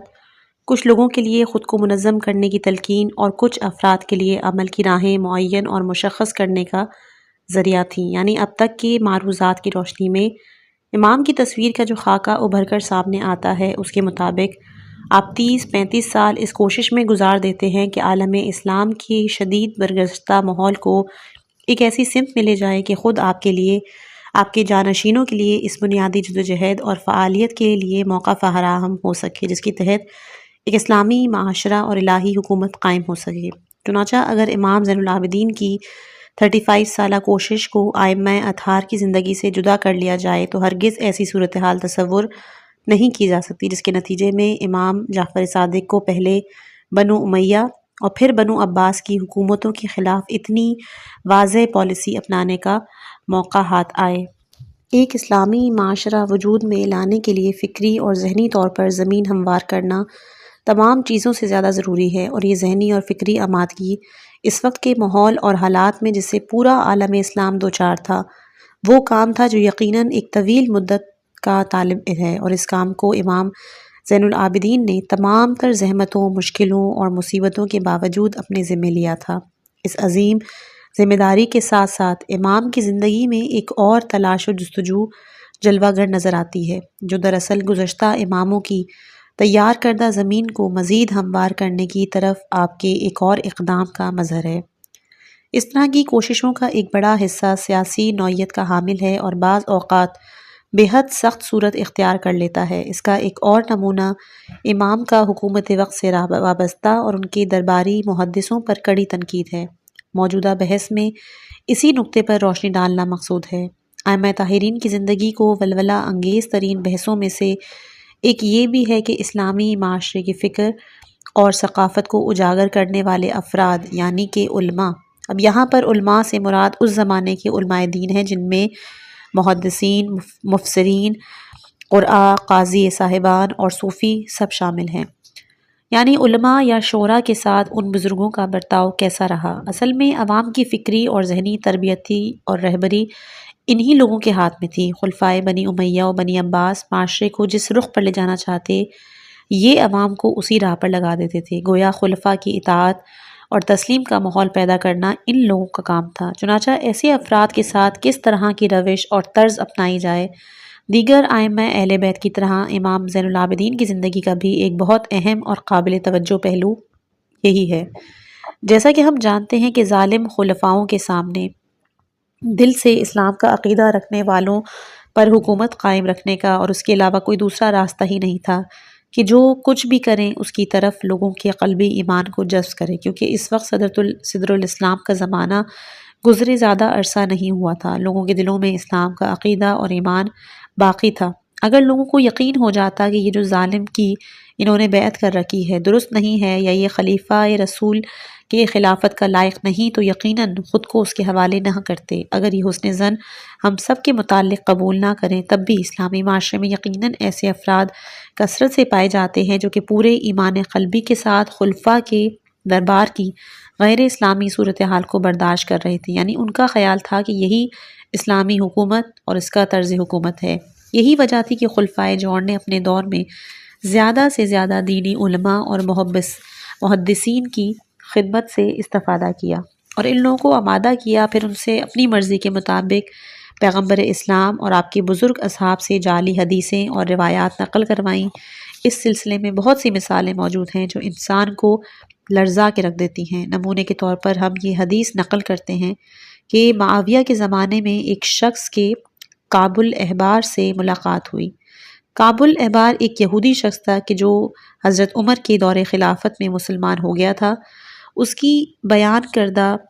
حدیثوں کے بارے میں بہت زیادہ شک و شبہ پایا جاتا ہے، نہ صرف شیعوں کے درمیان بلکہ بہت سے اہل سنت حضرات بھی ان کی حدیثوں کے متعلق یہی گمان رکھتے ہیں، البتہ بعض اہل سنت نے ان کو قبول کیا ہے۔ تو بہرحال جو شخص تھا کعب الاحبار، اس سے ملاقات ہوئی معاویہ کے زمانے میں ایک شخص کی۔ کعب الاحبار چونکہ معاویہ نیز دیگر شاہی امراء کے ساتھ بہت اچھے تعلقات رکھتا تھا، اسی لیے اس شخص سے کعب الاحبار نے پوچھا کہ تم کہاں سے تعلق رکھتے ہو؟ اس آدمی نے کہا میں اہل شام سے ہوں۔ کعب الاحبار کہتا ہے کہ شاید تم ان لشکریوں میں سے ہو جن کے 70,000 افراد بغیر حساب و کتاب کے بہشت میں داخل ہوگے۔ آدمی نے کہا وہ کون لوگ ہیں؟ تو کعب الاحبار نے کہا وہ سب اہل دمشق سے ہیں۔ وہ آدمی کہتا ہے کہ نہیں، میں اہل دمشق سے نہیں ہوں۔ تو کعب الاحبار کہتا ہے کہ شاید تمہارا تعلق ان لشکریوں میں سے ہے جن کی طرف اللہ تعالیٰ ہر روز 2 مرتبہ نظر رحمت کرتا ہے۔ آدمی نے کہا وہ لوگ کون سے ہیں؟ اس نے کہا اہل فلسطین۔ اگر اس وقت وہ آدمی کہہ دیتا کہ میں اہل فلسطین میں سے نہیں تو شاید کعب الاحبار ایک ایک کر کے بلعبک، طرابلس اور شام کے باقی شہروں کی رہائشیوں کی شان میں حدیثیں نقل کرتا رہتا اور ثابت کر دیتا کہ یہ سب نہایت ہی صالح اور شائستہ افراد ہیں، سب کے سب اہل بہشت ہیں۔ کعب الاحبار یہ حدیثیں یا تو شامی حکمرانوں کی خوشامد اور چاپلوسی میں گھڑتا تھا تاکہ وہ ان سے زیادہ انعام حاصل کرے اور ان کا مقرب بن سکے، ورنہ اس کے اس عمل کی جڑیں اس کی اسلام دشمنی میں تلاش کرنی پڑیں گی، جس کا مقصد اسلامی احادیث کو غلط ملت کر کے پیغمبر اسلام کے اقوال کو مشتبہ اور ناقابل شناخت بناتا تھا۔ تذکرہ اور رجال و حدیث کی کتابوں میں اس قسم کے بہت سے واقعات موجود ہیں۔ انہی میں سے ایک اس امیر کی داستان ہے کہ جو اپنے بیٹے کو ایک مکتب میں داخل کرتا ہے اور وہاں کا محتمم اس کی پٹائی کر دیتا ہے۔ لڑکا روتا دھوتا گھر پہنچ کر باپ کو اپنے آپ بیتی سناتا ہے تو باپ غصے میں بپھرا ہوا کہتا ہے کہ ابھی جا کر حکم دیتا ہوں کہ اس کے خلاف ایک ایسی حدیث وضع کرو تاکہ مکتب کا محتمم دوبارہ ایسی غلطی کرنے کی جرت ہی نہ کر سکے۔ اس واقعے سے پتہ چلتا ہے کہ ان کے لیے حدیث گڑھ لینا اس قدر آسان ہو چکا تھا کہ بچوں کی آنکھوں سے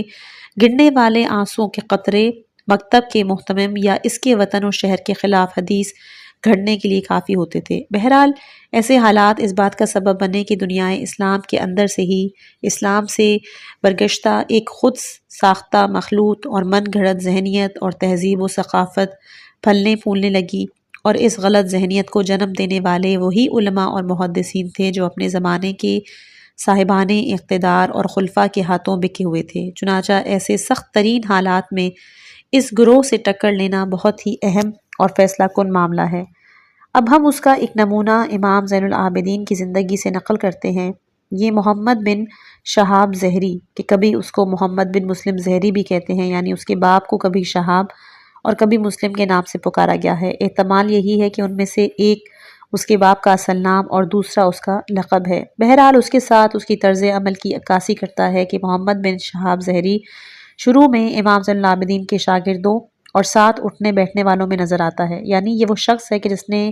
آپ سے علوم حاصل کیے، حدیثیں بھی نقل کی، پھر رفتہ رفتہ اپنے اندر کی جسارت کے باعث یہ شخص دربار خلافت سے قریب ہوتا گیا اور پھر ان درباری علماء و محدثین کے زمرے میں باقاعدہ شامل ہو گیا کہ ائمہ اہل بیت جن کے مقابلے میں قیام فرماتے تھے۔ محمد بن شہاب زہری کی افتاد طبع سے مزید آشنائی پیدا کرنے کے لیے پہلے ہم اس کے بارے میں چند حدیثیں نقل کریں گے، جن میں سے ایک حدیث کے ذیل میں وہ خود کہتا ہے کہ شروع میں علمی قلم نگاری ہمیں اچھی نہیں لگتی تھی، یہاں تک کہ امراء و حکام نے ہم کو اس بات پر آمادہ کیا کہ ہم جو کچھ جانتے ہیں قلم بند کر دیں تاکہ کتاب کی صورت میں آ جائے۔ اس کے بعد ہم اس نتیجے پر پہنچے کہ کسی بھی مسلمان کو اس کام سے منع نہیں کریں گی تاکہ علم و دانش سپردے قلم ہوتے رہیں۔ اس گفتگو سے پتہ چلتا ہے کہ اس وقت تک محدثین کے اس گروہ کے درمیان یہ دستور نہیں تھا کہ وہ جن حدیثوں کو جانتے ہیں انہیں تحریری صورت دیں۔ اسی طرح محمد بن شہاب زہری کا امراء کی خدمت میں حاضر ہونا، ان کی طرف سے اس کو اپنے علم و خواہش کے تحت حدیث قلم بند کرنے کی ترغیب بھی اسی عبارت سے ثابت ہے۔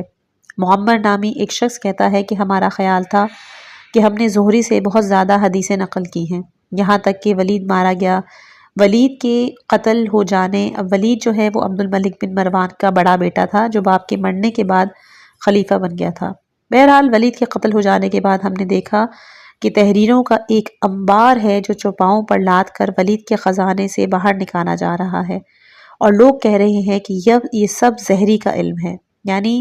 زہری نے ولید کی خواہش اور خوشامد میں اتنی تحریریں اور کتابیں حدیثوں سے بھر دیں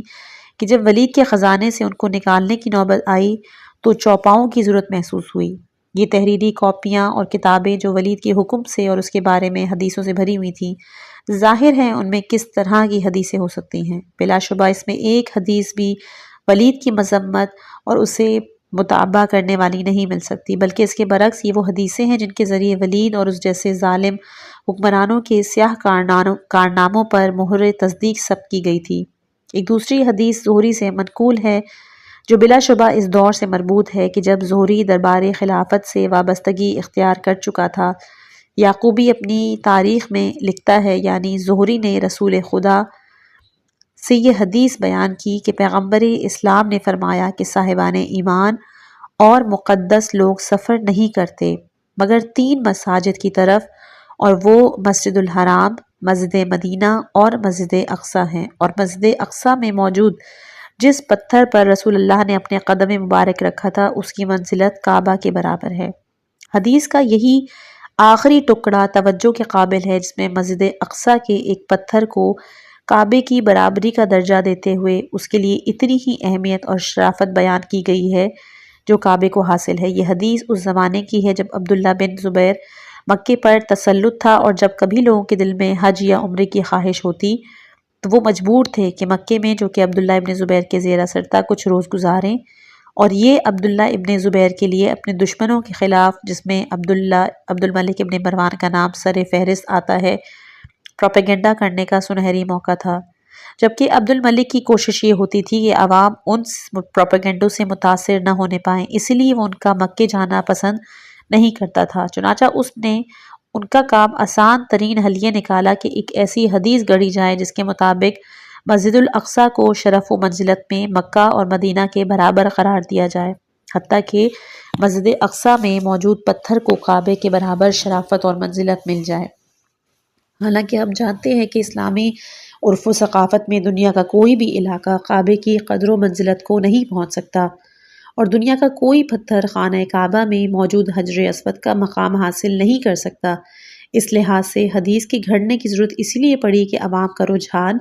خانہ کعبہ نیز مدینہ منورہ سے موڑ کر فلسطین کی طرف کیا جائے، کیونکہ مکے کی طرف مدینہ بھی غالباً عبد الملک کی حکومت کے خلاف پروپیگنڈا مہم کا مرکز رہا ہوگا۔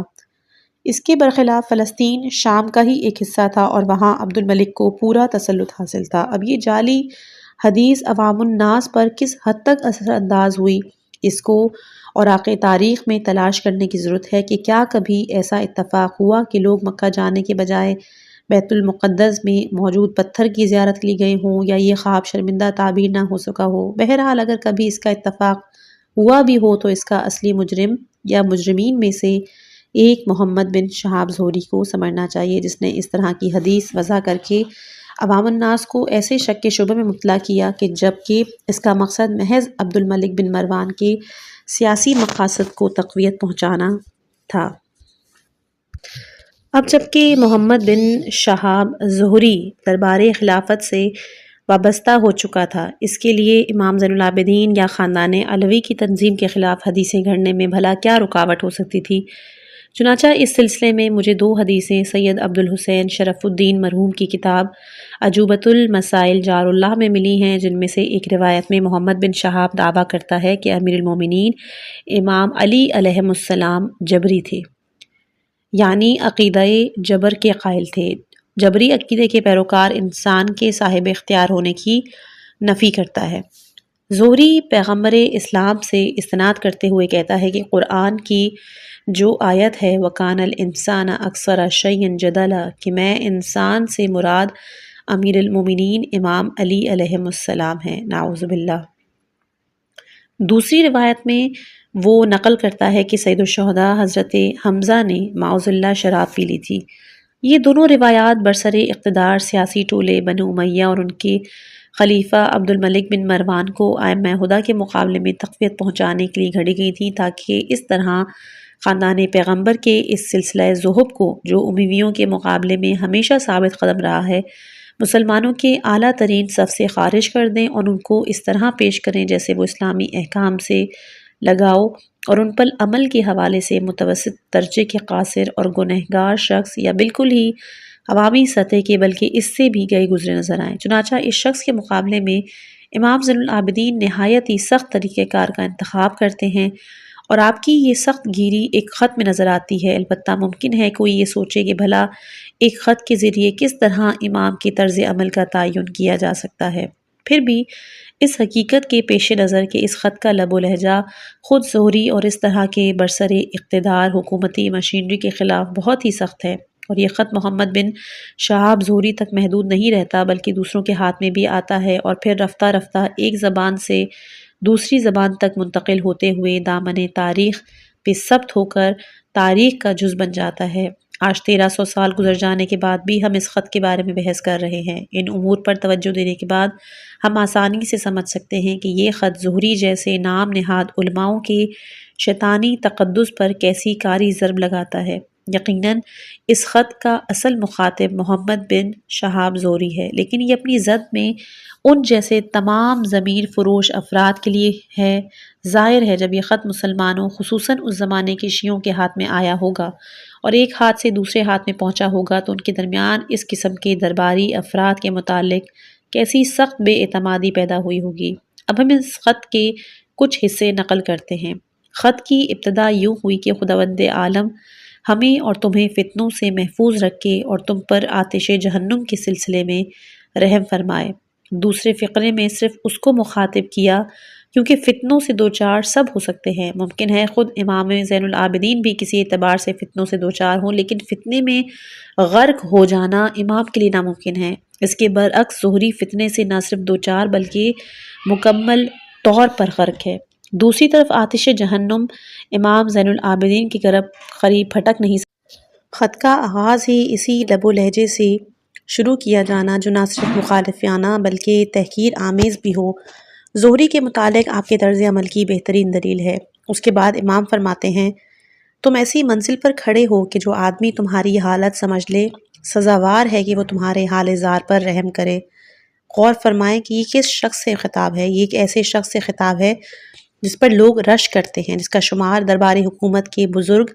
محبوب علماء دین میں ہوتا ہے۔ پھر بھی امام اس کو اس قدر حقیر اور کمزور قرار دیتے ہوئے فرماتے ہیں، تو اس قابل ہے کہ جو لوگ تجھے اس حال میں دیکھیں تو تیرے حال کو قابل رحم سمجھیں۔ اس کے بعد امام اس کو مختلف الہی نعمتوں سے نوازے جانے اور خدا کی جانب سے ہر طرح کی حجتیں تمام ہونے کی طرف اشارہ کرتے ہوئے فرماتے ہیں، ان تمام نعمتوں کے باوجود جو تجھے خدا کی جانب سے ملی ہیں، کیا تو خدا کے حضور کہہ سکتا ہے کہ تو نے ان نعمتوں کا کس طرح شکر ادا کیا یا نہیں؟ پھر قرآن کی چند آیتوں کو ذکر کرتے ہیں اور فرماتے ہیں کہ خداوند عالم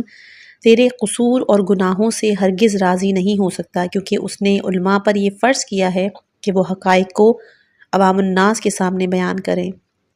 اور حق سے کام نہ لیں۔ اس تمہید کے بعد جب امام زین العابدین اصل مطلب پر آتے ہیں تو محمد بن شہاب کے بارے میں خط کا انداز اور بھی سخت ہو جاتا ہے۔ یاد رکھ وہ معمولی ترین چیز جس کے سلسلے میں تو نے کتمان سے کام لیا، وہ حقیر ترین بات جو تو نے برداشت کی ہے، یہ ہے کہ جو چیز ظالموں کے لیے وحشتناک تھی اس کو تو نے راحت اور انسیت کا سامان بنا کر ان کے لیے گمراہی کے راستے مزید ہموار کر دیے، اور یہ کام تو نے صرف ان کا تقرب حاصل کرنے کی غرض سے کیا ہے۔ چنانچہ انہوں نے جب بھی تجھے کسی بات کی دعوت دی تو تیار ہو گیا۔ یہاں امام اس کے درباری حکومت و خلافت کے ساتھ قربت کو اس طرح اس کے سامنے بیان کرتے ہیں گویا اس کے سر پہ تازیانہ مار رہے ہوں۔ ان لوگوں سے جو کچھ تجھے ملا ہے وہ تیرا حق ہرگز نہیں تھا، پھر بھی تو نے لے لیا، اور تو ایک ایسے شخص کے قریب ہو گیا جس نے کسی کا کوئی حق واپس نہیں کیا، یعنی ظالم خلیفہ، اور جب اس نے تجھے اپنے قریب جگہ دی تو نے ایک بھی باطل اس سے دور نہ کیا، یعنی تو کوئی بہانہ نہیں بنا سکا کہ میں اس لیے اس کے قریب ہوا تھا تاکہ حق کو بیان اور باطل کا انکار کر سکوں، کیونکہ جب سے تو اس کے ساتھ ہے کسی بھی باطل بات کا خاتمہ نہیں کر سکا، جبکہ اس کا دربار سراسر باطل سے معمور ہے اور تو نے دشمن خدا کو اپنی دوستی کے لیے منتخب کر لیا ہے۔ اس تحدید نامے میں امام کا وہ جملہ جو ذہن کو سب سے زیادہ جھنجھوڑتا ہے وہ یہ ہے، کیا ایسا نہیں اور تو نہیں جانتا کہ انہوں نے جب تجھے اپنے قریب کر لیا تو تیرے وجود کو ایک ایسے قطب اور محور بنا دیا جس کے گرد ظلم و ستم کی چکی گردش کرتی رہے، تجھے ایک ایسا پل بنا دیا جس سے ان کی تمام غلط کاریوں کے کاروان عبور کرتے رہیں، انہوں نے ایک ایسی سیڑھی تیار کر لی جو انہیں ان کی ذلت و گمراہی تک پہنچنے میں سہارا دیتی ہے، تو ان کی گمراہیوں کی طرف دعوت دینے والا اور انہی کی راہ پر چلنے والا بن گیا، انہوں نے تیرے ذریعے علماؤں کے بارے میں شکوک و شبہات کی فضا پیدا کر دی اور جاہلوں کے دل اپنی جانب راغب کر لیے۔ یہاں امام نے کہا کہ یعنی کہ تو علماء کے اندر یہ شک و شبہ پیدا کرنے کا سبب بنا کہ کیا کوئی حرج ہے جب ہم دربار حکومت سے وابستہ ہو جائیں، بلکہ بعض لوگ اس دھوکے میں بھی آ گئے، اس کے علاوہ تو اس بات کا بھی سبب بنا کہ جوہلا بڑے اطمینان کے ساتھ خلفاء کی طرف مائل اور ان میں گھل مل گئے۔ اس کے بعد امام فرماتے ہیں ان کے نزدیک ترین وزراء اور قوی ترین احباب بھی ان کی طرح مدد نہیں کر سکتے تھے جس طرح تو نے ان کی برائیوں کو عوام کی نظروں میں اچھا بنا کر پیش کر کے ان کی مدد کی۔ یہ خط یہ لب و لہجے کے اعتبار سے نہایت ہی سخت اور مضامین و مفاہیم کے لحاظ سے انتہائی اہمیت کا حامل ہے۔ امام زین العابدین نے اپنے اس خط کے ذریعے سیاسی قدرت و اقتدار اور خلفاء کے زیر سایہ پروان چڑھنے والے نام نہاد علمی اور فکری سطح اور اختیار کی لہر کو ذلیل و رسوا کر دیا، اور وہ لوگ جو دربار کے ساتھ رابطہ استوار کرنے کے خواب دیکھ رہے تھے ان کی نیندیں اڑ گئیں اور وہ معاشرے میں ایک سوال بن کر رہ گئے، ایک ایسا سوال جو ہمیشہ کے لیے اسلام کے در و دیوار پر ثبت ہو کر رہ گیا۔ اس وقت کا معاشرہ بھی اس سوال سے دوچار تھا اور تاریخ کے ہر دور میں یہ سوال اپنی جگہ برقرار رہے گا۔ میری نظر میں یہ امام زین العابدین کی زندگی کا نہایت ہی اہم پہلو ہے، اور مجھے محسوس ہوتا ہے کہ آپ نے اپنی جد و جہد محض ایک محدود طبقے میں علمی اور تربیتی تحریک پیدا کرنے تک محدود نہیں رکھی، بلکہ آپ سیاسی تحریک میں بھی اس پیمانے پر حصہ لیتے رہے۔ یہ امام زین العابدین علیہ السلام کی زندگی کا ایک مختصر خاکہ ہے، البتہ میں اس نقطے کی طرف بھی اشارہ کر دوں کہ امام زین العابدین نے اپنی 34 سالہ بابرکت دور امامت میں اگرچہ حکومتی مشینری کے خلاف مسلحانہ جدوجہد یا آشکارا تعرض کا راستہ اختیار نہیں کیا، لیکن امامت کے بابرکت سلسلے کو وسعت دینے، مومن و مخلص شاگردوں کی تعلیم و تربیت کا اہتمام کرنے اور اہل بیت کی دعوت کو پھیلانے کے حوالے سے اپنا کام کیا، اور بنو امیہ کی حکومتی مشینری کو اپنی نسبت بدبین اور فکرمند کر دیا، جس کی وجہ سے دربار خلافت کی طرف سے متعدد مرتبہ آپ بزرگوار مورد تعرض بھی قرار پائے، اور کم از کم ایک مرتبہ آپ کو طوق و زنجیر میں جکڑ کر مدینے سے شام لے جایا گیا۔ وہ طوق و زنجیر جو کہ امام زین العابدین علیہ السلام کی نسبت واقع کربلا میں مشہور و معروف ہے۔ یقینی طور پر معلوم نہیں ہے کہ واقع کربلا میں آپ کی گردن میں طوق و زنجیر پہنائے گئے ہوں، لیکن اس واقعے میں یقیناً اسی طرح سے ہے، یعنی آپ کو طوق و زنجیر کے ساتھ مدینے سے اونٹ پر سوار کر کے شام لے جایا گیا، اور دوسرے بہت سے مواقع پر بھی آپ مخالفوں کی طرف سے مورد شکنجہ اور اذیت و آزار قرار پائے ہیں، اور بالآخر سن 95 ہجری میں ولید ابن عبد الملک کے خلافت کے زمانے میں حکومتی مشینری کے کارندوں کے ذریعے زہر دے کر مجھ حقیر کو اپنی دعاؤں میں یاد رکھیے گا۔ والسلام علیکم ورحمۃ اللہ وبرکاتہ۔